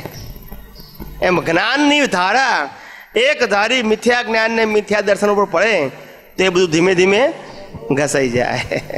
પણ પ્રયોગ આપણો પાવરફુલ હોવો જોઈએ, અને પ્રયોગમાં આપણને આત્મવિશ્વાસ હોવો જોઈએ. અને આત્મવિશ્વાસ આવે એટલા માટે જ આ સૈદ્ધાંતિક જ્ઞાન કીધું. શ્રદ્ધાનું જ્ઞાન ના પાડી મેં. તમે વ્યવસ્થિત બોલશો એ શ્રદ્ધાનું જ્ઞાન છે, તમારો અનુભવ નથી. એ રેડીમેડ આન્સર છે. કેવો છે? પણ જો તમે પ્રયોગ કરશો અને તમે જો બોલશો તો કોઈ તમને કહેશે કે વ્યવસ્થિત કેમ બોલ્યા, તો તમે આખું એક્સપ્લેન કરી શકશો. એટલે પેલા વ્યક્તિને ગેર બેસે કે ના, વાત એમની બરાબર છે. પણ તમે એમ કહો તો ગમે તે બને, દાદા ભગવાન કહ્યું તો વ્યવસ્થિત, તો પેલો એક્સેપ્ટ નહીં કરે. પણ એ તમારા માટે બરાબર છે, અમને આમાં ગેર બેસતી નથી. કારણ કે પ્રયોગ નથી ને તમારો. શું નથી? રેડીમેડ આન્સર છે. આ બધામાં આ થયું છે. આ રિલેટિવ રિયલ વ્યૂ પોઈન્ટની પહેલી બે આજ્ઞામાં શું થયું? મિકેનિકલ થઈ ગયું. આજે મહાત્માઓને કંઈ પણ પૂછીએ કે રિલેટિવ રિયલ જુઓ છો તો ક્યાં જોઈએ છે, તો પછી પાછા પ્રશ્ન પૂછે પણ રિયલમાં શું જોવાનું અમારે? પણ ક્યારે પ્રશ્ન પૂછે? જ્ઞાન લીધા પછી 25 વર્ષ પછી. તો અત્યાર સુધી શું કર્યું? ના સમજાયું. જ્ઞાન લીધા પછી 25 વર્ષ પછી પૂછે આપણને પ્રશ્ન કે આ રિલેટિવ રિયલમાં રિયલ કઈ રીતે જોવાનું? રિલેટિવ તો દેખાય, તો અત્યાર સુધી કયું જોયું? તો પછી એટલે કહેવાનો મતલબ કે પ્રયોગ હોય એ પ્રયોગની અંદર આપણે પહેલી સમજણ જોઈએ કે હાઉ ટુ એપ્લાય. શું હોવું જોઈએ? તમે મને જવાબ આપો છો પણ મને એપ્લાય કેમ ન કરવાનો? આપણને કોઈ ટૂલ આપે કે ભાઈ લા આ કાર રિપેરિંગ કરવાનું ટૂલ છે, પણ હાઉ ટુ યુઝ એ તો આપણે જાણવું પડે કે નહીં? પેલો આપણને ગાડીનું વેક્યુમ ક્લીનર આપી દે, લો વેક્યુમ ક્લીનર ફર્સ્ટ ક્લાસ, હવે તમે મેન્યુઅલ કરી શકશો ઘેર જઈને. પણ એને કેમ વાપરવું એ તો આપણે શીખવું પડે કે ના શીખવું પડે? એમાંથી કચરો ભરાઈ ગયો તો કેમ કાઢવું એવું શીખવું ના શીખવું પડે? હવે ના શીખીએ તો મશીન લઈ આવીએ તો આપણે કામ ના લાગે. એવી રીતે આ બધા ટૂલ છે, જ્ઞાની પુરુષે આપેલા ટૂલ છે, પણ હાઉ ટુ ઓપરેટ એ જ્ઞાન હોવું જોઈએ, તો તમને રિઝલ્ટ મળે. ટૂલ હોવાથી કામ નથી કરતું, ટૂલનું ઓપરેશન તમને આવડવું જોઈએ કે કઈ રીતે એને વાપરવાનું છે. એ ના આવડે તો કામનું નહીં. ગાડી લાયા આપણે ઘરમાં પણ ડ્રાઇવિંગ ના આવડે તો? ફર્સ્ટ ક્લાસ ગાડી છે, ચાવી બાવી ચમકાઈને ફર્સ્ટ ક્લાસ ધોઈ બને તૈયાર કરીને મૂકી દે ગાડી, પણ ચલાવતા જ ના આવડે શું કરવાનું? સ્વામીજી, એવી રીતે આ જ્ઞાની પુરુષે રિલેટિવ રિયલ બે જે દ્રષ્ટિ કીધી છે એ સમજવાનું છે. રિયલ નિશ્ચયમાં છે અને રિલેટિવ આપણા માટે આ 5 ઇન્દ્રિયો દ્વારા પ્રત્યક્ષ છે, અને આખું જગત એમાં ફસાયું છે. રિયલમાં કોઈ ફસાયું નથી. એટલે પહેલી રિલેટિવ આજ્ઞા આપી. શું આપી છે? પહેલી રિયલ નથી આપી એમને, રિલેટિવ વ્યૂ પોઈન્ટ. અને બીજું શું કીધું? રિયલ વ્યૂ પોઈન્ટમાં તો ખાલી નિશ્ચય જ કરવાનો છે. રિલેટિવ વ્યૂ પોઈન્ટમાં જ તમારે ઊંડાણથી આ વિજ્ઞાન સમજવાનું છે કે આ જગતની અંદર આ 5 ઇન્દ્રિયોથી જે અનુભવી રહ્યો છું તે શું છે, કયા આધારે ચાલે છે, એના માટે કોણ જવાબદાર છે, કોણ ગુનેગાર છે, કોણ કરતા છે. અને આ બધી પ્રક્રિયામાંથી હું પસાર થયા પછી મને ખ્યાલ આવવો જોઈએ કે આમાં કોઈ સ્વતંત્ર કરતા નથી, માટે બધા જ જે કંઈ બને છે એમાં કોઈ દોષિત છે નહીં. અને આ દ્રષ્ટિ ઉત્પન્ન થાય એનું રિઝલ્ટ જ સંભાવ. સંભાવ રાખવાનો નથી, આ પ્રક્રિયા જ એનું રિઝલ્ટ શું આવે? જેમ મિથ્યા જ્ઞાન ને મિથ્યા દર્શન રિઝલ્ટ શું આવે? અસંભાવ અથવા વિસંભાવ. એમ આ પ્રક્રિયાનું રિઝલ્ટ શું? તો કે સંભાવ. એટલે સંભાવ રાખવા જઈએ ને તો રે એને પ્રયોગ મૂકવો પડે. શું મૂકવો પડે? તો પેલી બુદ્ધિ અંદર એક્સેપ્ટ કરે. એક ભાઈએ મને બહુ સરસ પૂછ્યું, મને કહે છે જે આપણી બુદ્ધિ છે એ ડેવલપ થયેલી છે. કેવી? હવે એ બુદ્ધિ ડેવલપ થયેલી છે એને ફેરવવાની કેમ નહીં? બુદ્ધિ ડેવલપ થયેલી છે ને ફેરવવાની કેમ નહીં? મેં કહું બુદ્ધિ ડેવલપ થયેલી છે એને એટલા માટે ફેરવવાની કે જે છે એનાથી એડવાન્સ થાય. શું થાય? આગળની ભૂલ સુધરે અને નવું કરેક્શન થાય. વળી પાછા આગળ જઈએ એટલે આગળની ભૂલ સુધરે અને નવું કરેક્શન થાય. સમજાય છે? આવી આ પ્રક્રિયા છે. આ એક ધોરણમાંથી પાસ થઈને બીજા ધોરણમાં જવાનું, પાછું એમાંથી પાસ થઈ ત્રીજા ધોરણમાં જવાનું. આ જ પ્રક્રિયા છે. પણ આપણે શું કરીએ છીએ? સંગ્રહ કરી રાખીએ છીએ. તમને ગ્રેજ્યુએટમાં ભણતા હો, દાખલો આપું તમને, તમે કોલેજના છેલ્લા વર્ષમાં એટલે 12 + 3 એટલે 15 વર્ષ, બરાબર છે? કન્ટિન્યુઅસ તમે પાસ થયા હોય તો તમારું 15મું વર્ષ ભણવાનું એ કોલેજનું છેલ્લું વર્ષ હોય, બરાબર છે? હવે કોલેજના છેલ્લા વર્ષની અંદર પહેલા ધોરણથી તે છેલ્લા કોલેજના છેલ્લા વર્ષ સુધીના બધા ચોપડા તમે ભણો તો તમે શું થવા છો? બોલો. બોલતા નથી બધા. પહેલા ધોરણથી માંડીને કોલેજના છેલ્લા ધોરણ સુધીની બધી ચોપડીઓ તમે ભણવા બેહો છેલ્લા વર્ષે, શું થયા છો? બોલો. સમજાય છે? એટલે આ વાત જ ના સમજાય બધાને. આ બધાને વાત એટલે આ તો અમે આટલી આ ક્લેરિટી આપી ત્યારે ખ્યાલ આવે કે કુદરતનો કાનૂન જ એ છે કે જે ધોરણમાં પાસ થઈ ગયા હોય એ ધોરણની ચોપડી ના વાંચવાની હોય, એ ક્લાસમાં ના જવાનું હોય. પણ અહીંયા સમજણ ના પડી બધાને, એટલે બધું ભેગું કરી નાખ્યું. કારણ કે પહેલું જ્ઞાન એ ક્રિયા સમજવા માંડ્યા. શું સમજવા માંડ્યા? બધા કરે મારે કરવાનું.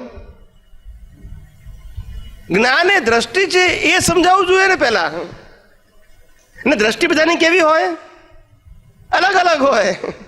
એ જ તો ડેવલપમેન્ટ છે. શું છે? આજે પહેલું ધોરણનો છોકરો અને 12મા ધોરણનો છોકરો એ બંનેમાં ફેર શું છે? દ્રષ્ટિનો ફેર છે. પેલાનું ડેવલપમેન્ટ થયું છે, આનું ડેવલપમેન્ટ નથી. ખ્યાલ આવ્યો ને? 5 ઇન્દ્રિયો તો સરખી છે પણ પેલાની ડેવલપ થયેલી છે, એને એક્ઝામ પાસ કરી નાખી છે અને હજુ પાસ કરવાની ઇન્દ્રિયો તો 5 છે એને. એવી રીતે જ્ઞાનની અંદર, આ તો સ્થૂળ દાખલો આપ્યો, એવી રીતે જ્ઞાનની અંદર આપણે જ્યાં સુધી બાળક હોઈએ ત્યાં સુધી એ લેવલનું ભણવું પડે. પછી જેમ જેમ હાયર થાય એટલે જૂનું છૂટી જાય. હવે આપણે કમ્પેર શું કરીએ કે ભાઈ પેલા ભાઈ છે આમ તો બહુ ધાર્મિક કહેવાય છે, મંદિરમાં જતા નથી, ધાર્મિક ક્રિયા કરતા નથી, તપ કરતા નથી, જપ કરતા નથી, દાન કરતા નથી, આ તો અધર્મિક કહેવાય. સમજાય છે? અલા એની દ્રષ્ટિ જુદી છે ને તમારી દ્રષ્ટિ જુદી છે ભાઈ. સમજાય છે? હવે આવી સ્થૂળ કમ્પેરિઝન કરવા જાઓ એટલે શું થાય પછી? ત્યારે આ કળિયુગની અંદર આપણે બધાએ માર અહીંયા ખાધો અને આજે હજુ ખાઈ રહ્યા છીએ. કારણ કે આ ઇન્દ્રિયો તો 5 એની જ ને પાછી. સમજાય છે? આજે 15-15, 20 વર્ષ પછી મહાત્માને એવો પ્રશ્ન થાય કે ભાઈ આ મહાત્મા દર વખતે કહે છે જમવાનું હોય ને ત્યાં લાઈનમાં ઊભા રહેતા નથી, અમારે દર વખતે ઝઘડવું પડે છે. હવે તમે કંઈક સમજાવો કે છે એને. સમજાય છે? પણ એ પ્રકૃતિ લઈને આવ્યો છે. શું કીધું? હા, આપણે અમદાવાદ શહેરમાં પોલીસ કમિશનર કંઈક બી આ 5 ગુંડાઓ છે ને સીધા કરો, ભાઈ એનું કામ જ એ છે. એ ના હોત તો પછી પોલીસ વાળો કે અમારી નોકરી જ ના હોત ને. બધા સાહુકારો તો મારે કરવાનું શું હતું? અમારી જરૂરત ક્યાં હતી? આ તો પેલા એટલે એટલે પેલા એક વિચારકે બહુ સરસ લખ્યું છે, આ પોલીસો જેલ આ બધા ખર્ચા કોના છે? તો કે છે કે આ ગુંડાઓ જે છે અથવા અસામાજિક તત્વો છે, એ અસામાજિક તત્વોને ઠેકાણે પાડવા માટે આપણા ઉપર ટેક્સ નાખીને આ લોકોને બેહાડીએ છે ગાદી ઉપર. આપણા ઉપર ટેક્સ લે તારે એ લોકો ગાદી ઉપર બેસી શકે. કેમ? તો કે એ લોકોનાથી રક્ષણ કરવા માટે. શું કીધું? આ જ કામ છે. બીજું ગુંડા ના હોય તો પોલીસની જેલની જરૂર ક્યાં છે? આ સમજવા જેવું છે. એમ કુદરતની અંદર પણ જ્યાં સુધી આપણો વિકાસનો ક્રમ છે, શું છે એ વિકાસના ક્રમમાં જ્યાં સુધી આપણે પહોંચેલા હોઈએ ત્યાં સુધીની વાત તો આપણને સમજાય, આગળની વાત ન સમજાય. ત્યારે ત્યાં આપણે પરાક્રમ ભાવ કરવાનો છે. શું કરવાનો છે? એટલે પરાક્રમ ભાવનો મતલબ કે જે આપણી પેલી જૂની બિલીફ છે એને તોડવી પડે, ઘસવી પડે, તો પરાક્રમ ભાવ થાય. એટલે પેલી બિલીફ કકડભૂસ થાય, નહીતર તૂટે એવી નથી સાહેબ. એટલે પછી સામાન્ય ભાવે બધાની ક્ષમતા પરાક્રમ ભાવ કરવાની ના હોય. એટલે જ્ઞાની પુરુષે સામાન્ય પુરુષાર્થ બતાવ્યો કે વારંવાર ગમે તેવા સંજોગો આવે જ્ઞાનનો ઉપયોગ કરવું. એટલે પેલું અજ્ઞાન બૂઠું થતું જાય. શું થાય? બધા પાસે પરાક્રમ ભાવની શક્તિ ના હોય. કેટલો માર ખાધો હોય ને તારે પરાક્રમ ભાવની શક્તિ આવે, નહીતર આવે નહીં. સમજાય છે? એટલે આવું આ જે પરાક્રમવાળા પુરુષો છે, એ પરાક્રમવાળા પુરુષો આજે પોતે સ્વતંત્ર શક્તિથી પરાક્રમ નથી કરતા, એ એનું ડેવલપમેન્ટ લઈને આવ્યો છે. એ પરાક્રમની સામર્થ્યવાળું ત્યારે એ વ્યક્ત થાય. સમજાય છે? આજે મહાવીરને કાનમાં ખીરા ઠોકાય છતાં વિતરાગ રહી શકીએ, એ પરાક્રમ ભાવ છે એમનો. એ લઈને આવ્યા છે. શું છે? એમને આજે પુરુષાર્થ સ્વરૂપે નથી, પરિણામ સ્વરૂપે છે. કયા સ્વરૂપે છે? સમજાય છે? ના આપણને ટાંકણી મારી હોય તો પુરુષાર્થ કરવો પડે અમે આ નિર્દોષ જોવા માટે. કારણ કે આપણી પાસે જ્ઞાનની પરિપક્વતા સ્થૂળ રૂપે છે, અનુભવ રૂપે નથી. વ્યવસ્થિત કરતા છે, સંભાવ્ય નિકાલ બધું જ છે, ઉદયકર મને અજીન બધું જ્ઞાન છે આપણી પાસે, પણ એ જ્ઞાન લાઈવ નથી. લાઈવ એટલે એક્ટિવ ફોર્મમાં લાઈવ નથી. એટલે આપણે એનો ઉપયોગ કરવો પડે, તો જ પેલું અજ્ઞાન છે ધીમે ધીમે ઘસાતું જાય. સમજાય છે? અને આ એક જ રસ્તો છે, બીજો કોઈ રસ્તો નથી. આધ્યાત્મ માર્ગને ચમત્કાર સાથે કોઈ લેવા દેવા નથી. અને ચમત્કારની વાત કરે એટલે જાણવું કે અહીંયા સાચું જ્ઞાન નથી. સાચું જ્ઞાન હોય ત્યાં ચમત્કાર શબ્દ હોય નહીં. સમજી શકાય એવી વાત હોય. કેવી હોય? ગોળ ગોળ ના હોય, જેનો તાળો જ ના મળે એવી વાત ના હોય બધી. એટલે જ્ઞાનીઓની વિશેષતા એ જ હોય, જેટલું અનુભવમાં આવે, જેવું અનુભવમાં આવે તેવું જે વ્યક્ત કરે. અને માટે બધા અનુભવી જ્ઞાનીઓની વાણી અલગ અલગ હોય, પણ શાસ્ત્ર જ્ઞાનીઓની વાણી લગભગ સરખી હોય. ના સમજાયું? ના સમજાયું ને? કેમ એવું? બોલતા નથી બધા. 25 જણા હોય તો 25 જણના એક જ દાખલા હોય. ના સમજાયું? 25 જણા સત્સંગ કરે તો 25 જણના દાખલા એક જ પ્રકારના હોય. કારણ કે ચોપડીમાંથી મૌલિક આવે જ નહીં કશું. અને અનુભવી પુરુષ 50 હોય ને તો 50ના દાખલા અલગ હોય, રજૂઆત કરવાની રીત અલગ હોય. કારણ કે એને જેવું સમજાયું, જેવું અનુભવમાં આવ્યું તે જ પ્રક્રિયા વ્યક્ત કરે છે. એ ચોપડીમાં શું લખ્યું છે, ભૂતકાળમાં કોઈએ શું કીધું છે એ પ્રમાણે બોલે, પોતાનો અનુભવ જેમ છે તેમ કે. અને અનુભવી પુરુષની વિશેષતા એ હોય કે જે બોલે એના માટે એ જવાબદાર હોય, બીજા કોઈ ના હોય. અનુભવી પુરુષ કોઈ દિવસ હવાલો ના આપે. શું ના આપે? હવાલો ખબર છે કે નહીં? કઈ પણ પ્રશ્નનો જવાબ ના આપે એટલે શું કહે કે દાદા ભગવાને કીધું, વાત પતી ગઈ. એને હવાલો કહેવાય. શું કહેવાય? મને જવાબ ના આવડે, શું કે દાદા ભગવાને કીધું છે, પતી ગયા ને પછી હું જૈન હોઉં કીધું મહાવીરે કીધું છે તો વાત શું થઈ જાય? પતી જાય. વૈષ્ણવ હોઉં ને એમ કે કૃષ્ણે કીધું છે તો વાત શું થઈ જાય? એને હવાલો કહેવાય. શું કહેવાય? પછી આગળ જવાબ આપવાનો ના હોય. પણ મને ના આવડ્યું એટલે હું હવાલો આપું છું. જ્યારે અનુભવી પુરુષ હવાલો આપે, તમે ગમે તેવો પ્રશ્ન પૂછો, વાંકો ચૂકો પૂછો, એ હવાલો ના આપે. પોતાના અનુભવને જેમ છે તેમ કે. શું કે? જેમ છે તેમ કે. હા બોલો. સ્વામીજી, કેવળ જ્ઞાનમાં મનપર્ય જ્ઞાન અને અવધિ જ્ઞાનમાં જે દેખાય, જે અનુભવાય, એનો સમાવેશ થઈ જાય કે ના થઈ જાય? કેવળ જ્ઞાન તો બિયોન્ડ હોય, એમાંની જરૂર જ નહીં. નહીં, પણ જેમ અવધિ જ્ઞાનમાં અમુક દેખાતું હોય, જાણમાં આવતું હોય, એનું એ જ વસ્તુ જેને કેવળ જ્ઞાન હોય એને પણ એ આવી જતી હોય કે ના હોય? એનો સમાવેશ થઈ જાય એમાં કેવળ જ્ઞાનમાં અવધિ જ્ઞાનનો? કહું 5 પ્રકારના જ્ઞાન ભગવાને કયા. મતિ જ્ઞાન, શ્રુત જ્ઞાન, મનોપ્રય જ્ઞાન, અવધિ જ્ઞાન, મનોપ્રય જ્ઞાન ને કેવળ જ્ઞાન. 5 જ્ઞાન કયા? કેટલા? 5. છેલ્લું કેવળ જ્ઞાન. આ બધા જે આગળના જ્ઞાન છે 4, એ બધા ડેવલપમેન્ટના છે. શેના આધારે છે? ડેવલપમેન્ટ. એ હોય એટલે કેવળ જ્ઞાન હોય એવું જરૂરી નથી. ખ્યાલ આવ્યો? બરાબર. 25 અવતારમાં અવધિ જ્ઞાન થાય તો કેવળ જ્ઞાન ના થાય એવું બને? પણ જેને કેવળ જ્ઞાન હોય એને આ બધા જ્ઞાન હોય કે ના હોય? જરૂર જ નહીં. પણ આ એકે જ્ઞાનની જરૂર નહીં. આ એકે ના હોય તોય કેવળ જ્ઞાન થાય. નહીં, અવધિ જ્ઞાનમાં જેમ અમુક ડિસ્ટન્સ સુધી દેખાય, કેવળ જ્ઞાનમાં બી અમુક ડિસ્ટન્સ બધું જ દેખાય એમ. તો અવધિ જ્ઞાનને કેવળ જ્ઞાનમાં સમાવેશ થઈ ગયો કહેવાય કે ના કહેવાય એમ? કહું આમાં શું સમજાવું તમારે? આ 4 જ્ઞાન છે ત્યાં સુધી પુરુષાર્થ છે. શું છે? પુરુષાર્થ. અને 5મું જ્ઞાન છે ત્યાં પુરુષાર્થ નથી. બરાબર છે. પછી પ્રશ્ન ક્યાં છે? એને જોવાનું, જાણવાનું, અનુભવવાનું કશું રહ્યું જ નથી. એને પ્રકૃતિના ભાગમાં ડિસ્ચાર્જ રૂપે જે હોય તે બરાબર સમજાય છે. એને પ્રતિષ્ઠિત આત્મા છે જ નહીં. એને કેવળ જ્ઞાનીને એટલે પુરુષાર્થ રૂપે કશું છે નહીં. એક બાજુ પરિણામ ને એક બાજુ આત્મા, એક બાજુ પ્રકૃતિ ને બીજી બાજુ આત્મા, 2 જ વસ્તુ છે. પ્રતિષ્ઠિત આત્મા છે નહીં. છેલ્લા અવતારમાં કોઈ પણ જીવને પ્રતિષ્ઠિત આત્મા પુરુષાર્થ સ્વરૂપે હોય નહીં. સમજી ગયા? એટલે પછી એ લોકોને મનોપર જ્ઞાન, અવધિ જ્ઞાન આ બધું ના હોય. પરિણામ સ્વરૂપે હોય. કયા સ્વરૂપે? પરિણામ સ્વરૂપ. પરિણામ એટલે પ્રકૃતિના ભાગમાં. જેમ તીર્થંકરો જ્યારે દીક્ષા લે ત્યારે એમને 4થું જ્ઞાન થાય, મનોપર્ય જ્ઞાન. શું કીધું?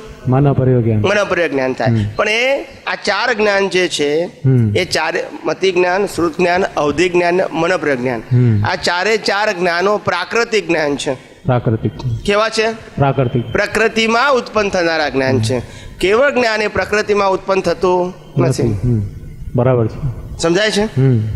એટલે આ ડેવલપમેન્ટના આધારે છે. શું પણ છે? આપણે એમ કહીએ છીએ કે જે ડિસ્ચાર્જ પ્રતિષ્ઠિત આત્મા છે છેલ્લા અવતારમાં એ કેવળ જ્ઞાનમાં જોઈને કહી શકે. હવે કોઈ પ્રશ્નનો જવાબ ડિસ્ચાર્જ પ્રતિષ્ઠિત આત્મા અવધિ જ્ઞાનમાં જોઈ પણ કહી શકે અને કેવળ જ્ઞાનમાં પણ જોઈને કહી શકે. જરૂર નહીં. પણ કેવળ જ્ઞાન હોય તો અવધિ જ્ઞાનમાં જરૂર અવધિ જ્ઞાન હોય જ નહીં ને. અચ્છા. અત્યારે સૂર્ય જ્ઞાનનો પ્રકાશ હોય તો અહીંયા બલ્બ ચલાવવાની શું જરૂર? અચ્છા. રાતે સૂર્યનારાયણનો પ્રકાશ નહીં તો બલ્બ કે ટ્યુબલાઇટ ચલાવું. એટલે પેલું જ્યારે પૂર્ણ દેખાતું હોય તો પછી મારે આ અપૂર્ણ દેખવાની ક્યાં જરૂર છે? એટલે ટૂંકમાં એ હોય જ નહીં. 2 વસ્તુ હોય, બે પ્રકાશ સાથે ના હોય. અચ્છા. અવધિ જ્ઞાન અને કેવળ જ્ઞાન 2 સાથે એક્ટિવ ના હોય. એક્ટિવ ના હોય, સાથે ના હોય. કેવળ જ્ઞાન થાય એટલે આ તો બાકીના 4 જ્ઞાન છે ને પરિણામમાં હોય. જેમ કે મતિ જ્ઞાન હોય, શ્રુત જ્ઞાન હોય, અવધિ જ્ઞાન હોય, મનોપ્રય જ્ઞાન હોય, એ બધા પ્રાકૃતિક જ્ઞાનો છે. કેવા? એ ડેવલપમેન્ટના આધારે વ્યક્ત થનારા છે. ના સાહેબ, એ પ્રકૃતિમાં ઉત્પન્ન થનારા છે. પણ જે કેવળ જ્ઞાન છે એને ને પ્રકૃતિનો કોઈ લેવા દેવા નથી. એ આત્માનો મૂળ સ્વભાવ છે. એ દેહનો સ્વભાવ નથી, પ્રકૃતિનો સ્વભાવ નથી, અંતસ્કરણનો સ્વભાવ નથી. સમજાય છે? એ આત્માનો સ્વભાવ છે કેવળ જ્ઞાન. એટલે કેવળ જ્ઞાનમાં ક્રિયા કે શબ્દ હોતા એનો ગુણ જ નથી. ના સાહેબ, એવું નથી. હા બોલો. શ્રુત જ્ઞાન, મતિ જ્ઞાન અને કેવળ જ્ઞાન એ 3 સ્વ પર પ્રકાશક છે. તમે જે કહો છો કે મનપર્યવ જ્ઞાન અને અવધિ જ્ઞાન એ ચોક્કસ પરપ્રકાશક છે, એ અહંકાર જ છે ખાલી. પણ શ્રુત જ્ઞાન, મતિ જ્ઞાન અને કૈવલ્ય એ તો બંને સ્વ અને પર બંનેને પ્રકાશે છે. એટલે મતિ જ્ઞાનની પૂર્ણતા એ જ કૈવલ્યતા છે. એટલે સમજાવું તમને, એ પરપ્રકાશક કે સ્વપ્રકાશક નથી. એ મતિ જ્ઞાન, શ્રુત જ્ઞાન, અવધિ જ્ઞાન ને મનોપ્રજ્ઞાન, આ ચારે ચાર જ્ઞાન પ્રાકૃતિક છે. અને આ ચારે ચાર જ્ઞાન તમને આ જે સ્થૂળ, સૂક્ષ્મ અને કારણ, એમાં જે કારણ શબ્દ આવ્યો એ કારણના બે ભાગ પાડ્યા. એ બે ભાગની અંદર આપણે બે ભાગમાં કયા કયા બે ભાગ પાડ્યા? સંસાર તરફી ને આત્મા તરફી. આ બંને પુરુષાર્થમાં એ સહાયક થાય, મતિ જ્ઞાન, શ્રુત જ્ઞાન.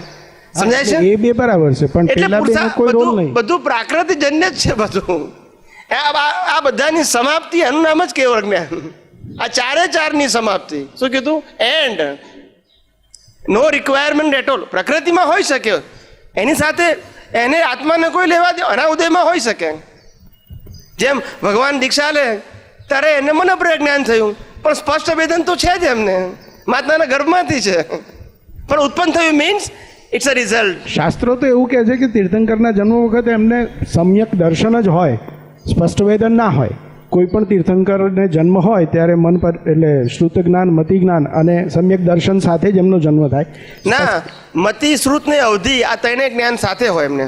અવધિ જરૂરી નથી, ફરજિયાત નથી કહ્યું. મતિ, શ્રુત ને અવધિ આ ત્રણેય જ્ઞાન તીર્થંકરોને જન્મે ત્યારે જ હોય. અને દીક્ષા લે ત્યારે એમને મનોપ્રજ્ઞાન થાય, અને સમય પાકે ત્યારે એમને કેવળ જ્ઞાન થાય. આ બધા તીર્થંકરોની કોમન ભાષા છે. પણ દ્રષ્ટિમાં સમ્યક દર્શન જ હોય, એ સ્પષ્ટ વેદન ના હોય. સમ્યક દર્શન ને સમ્યક જ્ઞાન એ તમે જે વાત કરો છો એ પરિણામ વાળો ભાગ છે. કયો ભાગ છે? હા, તો એને આપણે- પુરુષાર્થ સાથે કોઈ લેવા દેવા નથી.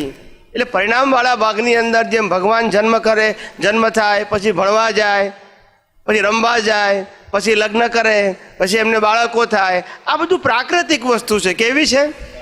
સમજાય છે ને? એવું એમને આ મનોપર્ય જ્ઞાન હોય, અવધિ જ્ઞાન હોય, કે આ મતિ જ્ઞાન ને શ્રુત જ્ઞાન હોય, આ બધા જ્ઞાન હોય પરિણામ સ્વરૂપે. હવે એમને પુરુષાર્થ સ્વરૂપે નથી. છેલ્લા અવતારમાં કશું પુરુષાર્થ સ્વરૂપે, પરિણામ સ્વરૂપે હોઈ શકે. સમજાય છે? એટલે સ્પષ્ટ વેદન એ જુદી વસ્તુ છે, અને આ મતિ જ્ઞાન, શ્રુત જ્ઞાન, અવધિ જ્ઞાન હોવું એ જુદી વસ્તુ છે. સમજાય છે? એ એમના ડેવલપમેન્ટનું સીધું પરિણામ છે. બધા તીર્થંકરોને આ ત્રણ જ્ઞાન કમ્પલસરી હોય. કેવા હોય? ઓપ્શન ના હોય. અને બધાને દીક્ષા લે એટલે મનોપ્રજ્ઞાન કમ્પલસરી થાય. પાછું એમાંય ઓપ્શન નથી. થાય કે ના થાય? નહીં થાય જ. અને કેવળ જ્ઞાન બધાને અલગ અલગ સમય થાય. કારણ કે આ ચાર જ્ઞાન જે છે ને એ પ્રાકૃતિક જ્ઞાનો છે. કેવા છે? એટલે મતિ જ્ઞાન, શ્રુત જ્ઞાનના બધા જ્ઞાનો બધા હોય એમને પરિણામ સ્વરૂપે હોય, પણ કેવા હોય? પ્રાકૃતિક છે. એટલે મહાવીરને હોય, શુદ્ધાત્મા સાથે એને લેવા દેવા ના હોય, અને જરૂર પણ નથી એમને. એટલે આ મતિ જ્ઞાન, શ્રુત જ્ઞાન બે ક્યાં કામ કરે છે? મેં તમને કીધું ને ક્યાં કામ કરે છે. એ પુરુષાર્થમાં કામ કરે છે. હવે એમને પુરુષાર્થ છે નહીં, તો પરિણામ સ્વરૂપે ભલે ને હોય ને, એ તો ઉકલવાનું જ છે. પણ એ બધો કયો ભાગ છે? ઉકલતો, વન વે ઉકલતો ભાગ છે. હવે એમની રિક્વાયરમેન્ટ નથી, પણ રિઝલ્ટ તો આવે કે ના આવે? કોઝની ઇફેક્ટ આવે ને, એ બધી ઇફેક્ટ છે. ભગવાને ભણવા જાય, શેના માટે ભણવા જાય? સ્પષ્ટ વેદન તો છે, પણ કર્મનો હિસાબ. પછી એવું નહીં, ભગવાન ભણવા જાય, સ્પષ્ટ વેદન હોય તો એ બધા સ્પષ્ટ ભગવાનને વેદન. કઈ ફર્સ્ટ ક્લાસ સ્પષ્ટ આવે એવું નહીં પાછું. તો આ સ્પષ્ટ વેદન અને પ્રકૃતિમાં સમ્યક દર્શન એ બે વચ્ચે શું ભેદ?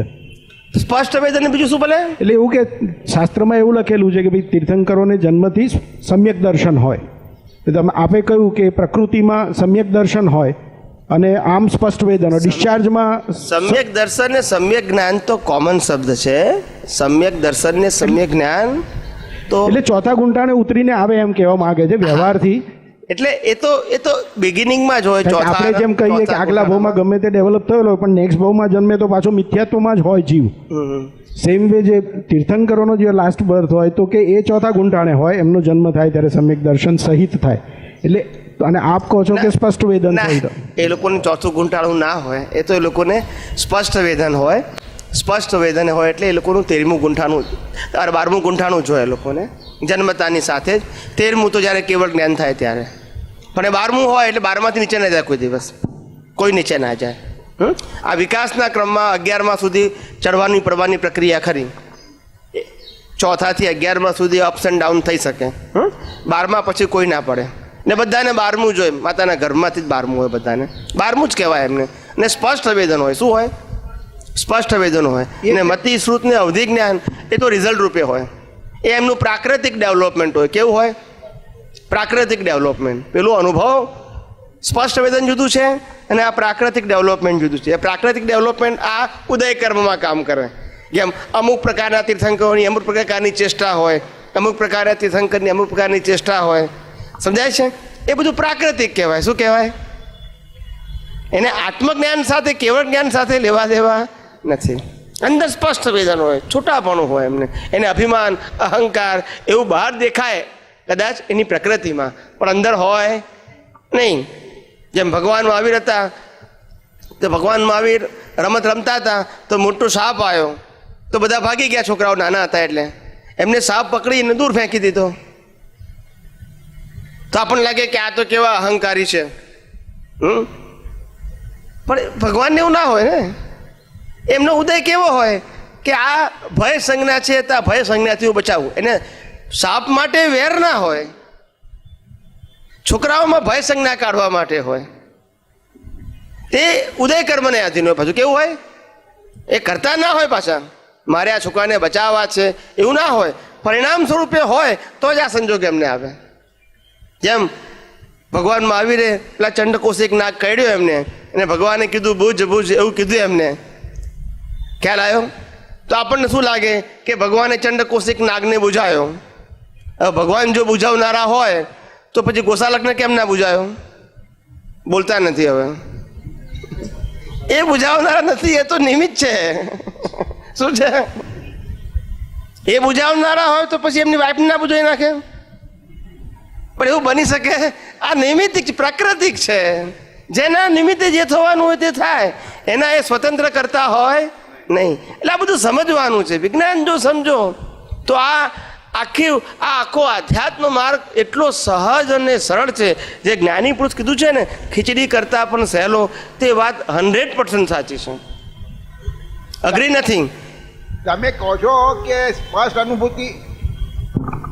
હા બોલો. કે આ છેલ્લો પ્રશ્ન. છેલ્લા ભાવની અંદરમાં સ્પષ્ટ અનુભૂતિ હોય છે એટલે કે પ્રતિષ્ઠિત આત્મા વિલીન થઈ ગયેલો હોય. પ્રતિષ્ઠિત આત્મા એટલે હું પણાનો જે ભેદ હતો તે પોતાના સ્વરૂપમાં એકાકાર થવાથી અભેદ થઈ ગયો, માટે સ્પષ્ટ અનુભૂતિ. જ્યારે દાદાએ ક્રમિક માર્ગના ઉલ્લેખમાં એવું કહ્યું છે કે અક્રમની અંદરમાં સીધો જ તમારો અહંકાર શુદ્ધ કરીને શુદ્ધાત્મામાં બેહાડીએ છીએ, જ્યારે ક્રમિકની અંદરમાં છેલ્લા અવતારની અંદરમાં એ અહંકાર શુદ્ધ થઈને પોતાના સ્વરૂપ સાથે એકાકાર થાય છે. તો આમાં તો ગર્ભમાંથી જે હોય છે તે અને આમાં ડિફરન્સ પડ્યો છે. હા, એટલે આ શબ્દ પ્રયોગ બહુ સમજવા જેવો છે. આપણે જ્ઞાની પુરુષ એમ કીધું કે અમે તમારો અહંકાર શું કર્યો? શુદ્ધ કર્યો. તમને શુદ્ધાત્માનું ભાન આપ્યા, અહંકાર શુદ્ધ કર્યો. અલગ અલગ તમારા અહંકારને ફ્રેક્ચર કર્યો છે, તમારો અહંકાર ખલાસ કરી નાખ્યો છે, અથવા તમારા અહંકારને શુદ્ધ કર્યો છે. ભલે ગમે તે શબ્દ વાપરો, પણ એટલું ધ્યાન રાખવાનું કે આ શબ્દ પ્રયોગ એવું સૂચવે છે કે જ્ઞાની પુરુષે એન કેન પ્રકારે તમને દ્રષ્ટિ આપી છે. હવે પ્રક્રિયા તમારે કરવાની બાકી રહી. એમને જો પ્રક્રિયા કરી નાખી હોય તો આજ્ઞા ના આપી હોત. ના સમજાયું? એમને જો કરી નાખી હોય તો આજ્ઞાની જરૂરત ક્યાંથી? પછી અમે કરવાનું તો કરી નાખ્યું, પછી આજ્ઞાની જ ક્યાં જરૂર હતી? ના, એમને આપણે પ્રક્રિયામાં મૂકી આપ્યા, સાચી રાઈટ વે ઉપર બેસાડી આપ્યા એમને. હવે ચાલવાનું તો આપણે જ છે. એટલે આ અહંકાર શૂન્ય દશા જે છે એ અહંકાર શૂન્ય દશા અનુભવવા માટેની પ્રક્રિયામાં આપણને બધાને જ્ઞાની પુરુષે જ્ઞાન દ્રષ્ટિ વખતે મૂકી દીધા. પ્રક્રિયામાં, શેમાં? પૂર્ણાહુતિમાં નહીં. હવે એ પ્રક્રિયાની અવેરનેસ એ આપણો પુરુષાર્થ, અને પ્રક્રિયાની અવેરનેસ ના રહી એ આપણો પ્રમાદ. પ્રક્રિયામાં બેસાડી દીધા આપણે, એમાં ના નથી. દ્રષ્ટિ બદલી એ જ પ્રક્રિયા છે એમની. પણ એ પ્રક્રિયા જેટલી આપણે અવસ્થામાં જાગૃતિપૂર્વક રહી તો આપણે પાસ થઈ ગયા, ને જેટલામાં આપણે જાગૃતિ ન રહી તો ફેલ થયા કહેવાય. તો ત્યાં એને પ્રમાદ કીધું. એનો હિસાબ તમારે ફેરથી ચૂકવવો પડશે. એટલે કેટલું ક્લિયર કટ છે, કેવું છે? એટલે હું શું કહું છું, તમે ગમે ત્યારે બોલો, ગમે ત્યાંથી બોલો, ગમે તે જગ્યાએથી બોલો, આપતો વાણીમાંથી, પ્રશ્ન એનો નથી. પ્રશ્ન એ છે કે સિદ્ધાંતોમાં બધું સમાઈ જાય છે, એમ કહું છું. શું કહું છું? સિદ્ધાંતોમાં બધું. પણ હંમેશા સામાન્ય વ્યક્તિ જે છે એ જ્ઞાની પુરુષોનો જે કહેલું છે એના શબ્દનો ખાલી અર્થ કરે. શું કરે? મર્મ પહોંચે. અને પઝલ અર્થમાં છે. શેમાં છે? સમજાય છે? એક કહે છે કે અડધો ગ્લાસ ખાલી છે, પેલો કે અડધો ગ્લાસ ભરેલો છે. કોણ સાચું? ને આપણે બેના જવાબ તો જુદા છે ને. પણ એટલે આવું, અને વ્યૂ પોઈન્ટ કહેવાય. શું કહેવાય? અને આ જગત વ્યૂ પોઈન્ટથી જ ચાલે છે. શેના જ ચાલે છે? અને જો સેન્ટરમાં આવી ગયો તો કામ થઈ ગયું. સેન્ટરમાં ત્યારે આવે જ્યારે સિદ્ધાંત પકડાય ત્યારે. તે સિવાય સેન્ટરમાં આવી શકે સિદ્ધાંત પકડાવવો જોઈએ, સનાતન સિદ્ધાંત, કે આ જગત કુદરતી કાનૂનથી કઈ રીતે ચાલે છે, કોણ ચલાવનાર છે. જ્ઞાની પુરુષે કીધું કે ઇટ હેપન્સ બટ નેચરલ કીધું. તો આવું કેમ કીધું હશે? કારણ કે ફિઝિકલી અને ચલાવનારો કોઈ છે નહીં. સમજાય છે? કુદરત કહીએ એટલે કુદરત કોઈ વ્યક્તિ નથી, ઉપર કોઈ એવી પાર્લામેન્ટ નથી. સમજાય છે? એ મિકેનિકલ મિકેનિઝમ છે. કેવું? મિકેનિકલ મિકેનિઝમ છે. સમજાય છે? આજે દુનિયાની અંદર ટ્વિટર ઉપર હું એક વસ્તુ લખું ને તો લાખોને પહોંચી જાય. તો કઈ જીવતી વ્યક્તિએ પહોંચાડી? બોલતા નથી બધા. કોણે પહોંચાડી? મિકેનિકલ મિકેનિઝમે પહોંચાડી. સમજાય છે? કોઈ વ્યક્તિની જરૂર નહીં ને લાખો માણસે પહોંચી જાય. એવું આ કુદરતી સંચાલન જે છે આવું મિકેનિકલ મિકેનિઝમ છે. ને આ મિકેનિકલ છે, કુદરતે મિકેનિકલ મિકેનિઝમ છે. કુદરત જે છે એ આ મિકેનિઝમને ચલાવનાર છે, અને આ પ્રકૃતિ છે એ ચાલનારી છે. શું છે? અને ચલાવનાર તે છે. ચલાવનાર ને ચાલનાર આ બેની વચ્ચે ભાવ સત્તા છે. કઈ સત્તા છે? સમજાય છે? એ ભાવ સત્તા એ આ જગતનો પ્રાણ છે. શું છે? ને ભાવ સત્તાનો ખલાસ થઈ જવું એ વ્યક્તિની, જીવની આ જગત સાથેની પૂર્ણાહુતિ છે. શું છે? પછી આ કુદરત એને કંઈ કરી શકે નહીં.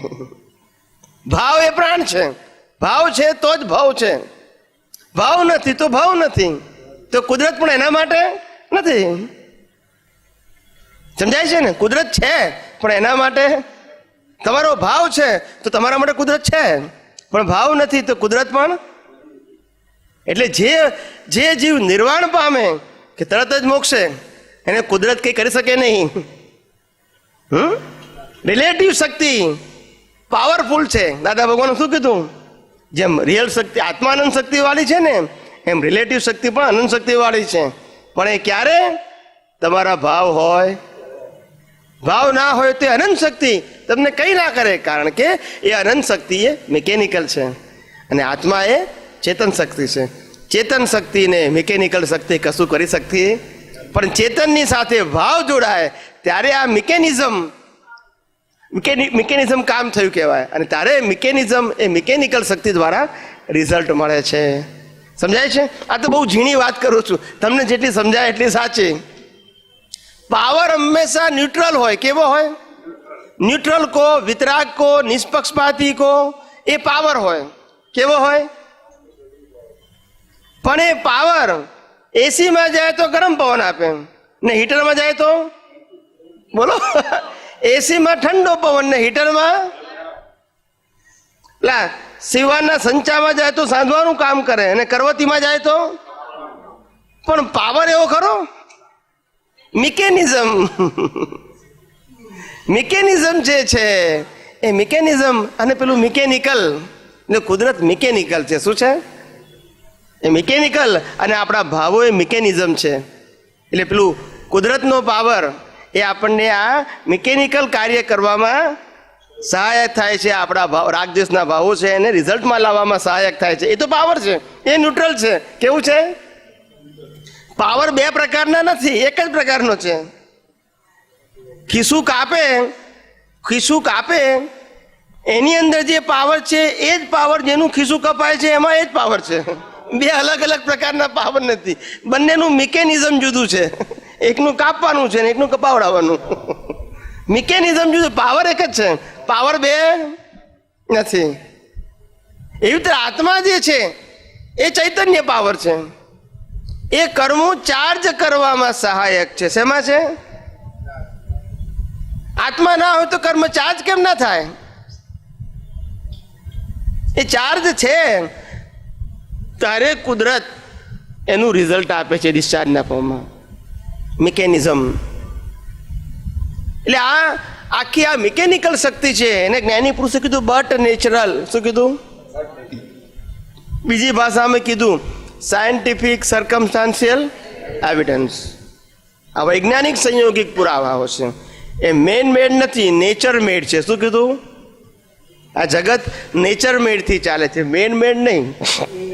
અને જેટલી વસ્તુ જે મેન મેડ છે, માણસે બનાવેલી છે, એ માણસે બનાવેલી વસ્તુ અને કુદરતી બનાવેલી વસ્તુમાં ફેર એટલો જ છે કે કુદરતે જે વસ્તુ બનાવી છે અને કુદરત જે વસ્તુ બનાવવામાં સહાયક છે, આમાં ફેર એટલો છે કે જે મેન મેડ હોય ને એ માણસ ભોગવી શકે પણ કંટાળી જાય, અને કુદરતી બનાવેલી વસ્તુ ભોગવે પણ કંટાળે નહીં. શું કીધું? પહાડ ઉપર જઈને આકાશ જુઓ તો કંટાળો ના આવે, પણ પહાડ ઉપર રહી રહેલી હોટલમાં રહીને કંટાળો આવે. ના સમજાયું? હોટલમાં કંટાળો આવે પણ પહાડ ઉપર જઈને તમે કુદરતને જુઓ તો કંટાળો એટલે કુદરતી છે, ના મેન મેડ છે. ગમે તે ફેસિલિટી આપે હોટલમાં તો પણ હવે ઘેર ચલો ઘેર છે. શું કીધું? કારણ કે મેન મેડ છે. શું છે? એટલે મેન મેડ તમને કદાચ આનંદ આપે, ક્ષણિક આપે. કેવો આપે? એટલે વિનાશી કહેવાય. પેલું કાયમનું છે, કારણ કે કુદરત મેડ છે. શું છે? દરિયો તમે જો ગમે એટલા કલાકો જોઈએ ને કલાકો તો એ કંટાળો નહીં આવે. ઘણા તો પેલા માછલી પકડવા જાય ફોરેનમાં તો રોજ જતા હોય, રિટાયર માણસ હોય ને રોજ જાય દરિયા નદી કિનારે બેહી રહે, આમ પેલું નાખીને બેહી રહે, બસ 2 કલાક બસ ટાઈમ પાસ કરવા માટેનું સાધન. સમજાય છે? તો બેસી રહે તો રોજ જાય, કંટાળો ના આવે ને. સમજાય છે? પણ એકનું એક પિક્ચર ગમતું હોય ને એ જોઈને કંટાળો આવે, ગમતું પિક્ચર જોઈને. પણ શું કીધું? 1 વાર 2 વાર 5 વાર પછી કે હવે મેળો કંટાળી ગયા કહેશે, હવે બધું ગોખાઈ ગયું. શું કહેશે? ગીતો ડાયલોગ બાયલોગ બધું ગોખાઈ ગયું, હવે કંટાળો આવે જ કહેશે. ખ્યાલ મેન મેડ છે. શું છે? આ સમજવાનું ખાલી. હા, એટલે આ સમજવાનું બધું ખાલી. કુદરતી કાનૂન જેટલા રિયલાઇઝ થાય એટલા આપણા માટે કામનું છે. આ જ્ઞાનનો સાર એ જ છે, કુદરતી કાનૂનને જાતે રિયલાઇઝ કરો. શું કહું છું? સાંભળો, સમજો, દ્રષ્ટિમાં ફિટ કરો, એપ્લાય કરો અને એક્સપિરિયન્સ કરો. આ એની પ્રક્રિયા છે. અને જેટલો એક્સપિરિયન્સ થશે એટલી તમારી દ્રષ્ટિ એટલી પરિપક્વ થશે, એટલે બીજી વખત તમને એપ્લાય કરવામાં ઇઝી પડી જશે. અને આ જ એક રાજમાર્ગ છે, બીજો કોઈ ચમત્કારિક માર્ગ નથી. ચાલો પ્રાર્થના કરી લઈએ આપણે. હે અંતર્યામી પરમાત્મા, આપ દરેક જીવ માત્રમાં વિરાજમાન છો,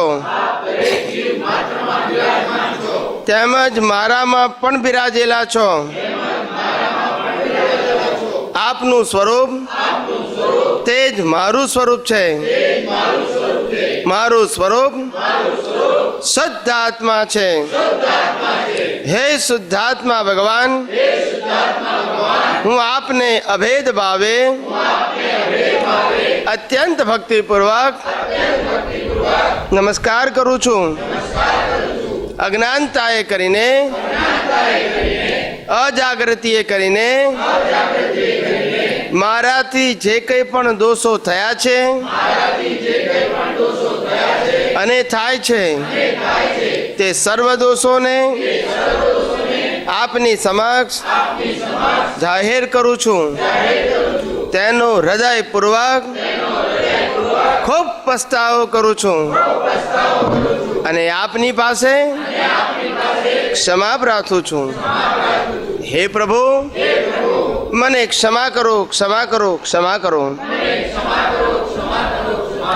અને ફરીથી આવા દોષો ક્યારે પણ ન કરું એવી આપ મને શક્તિ આપો.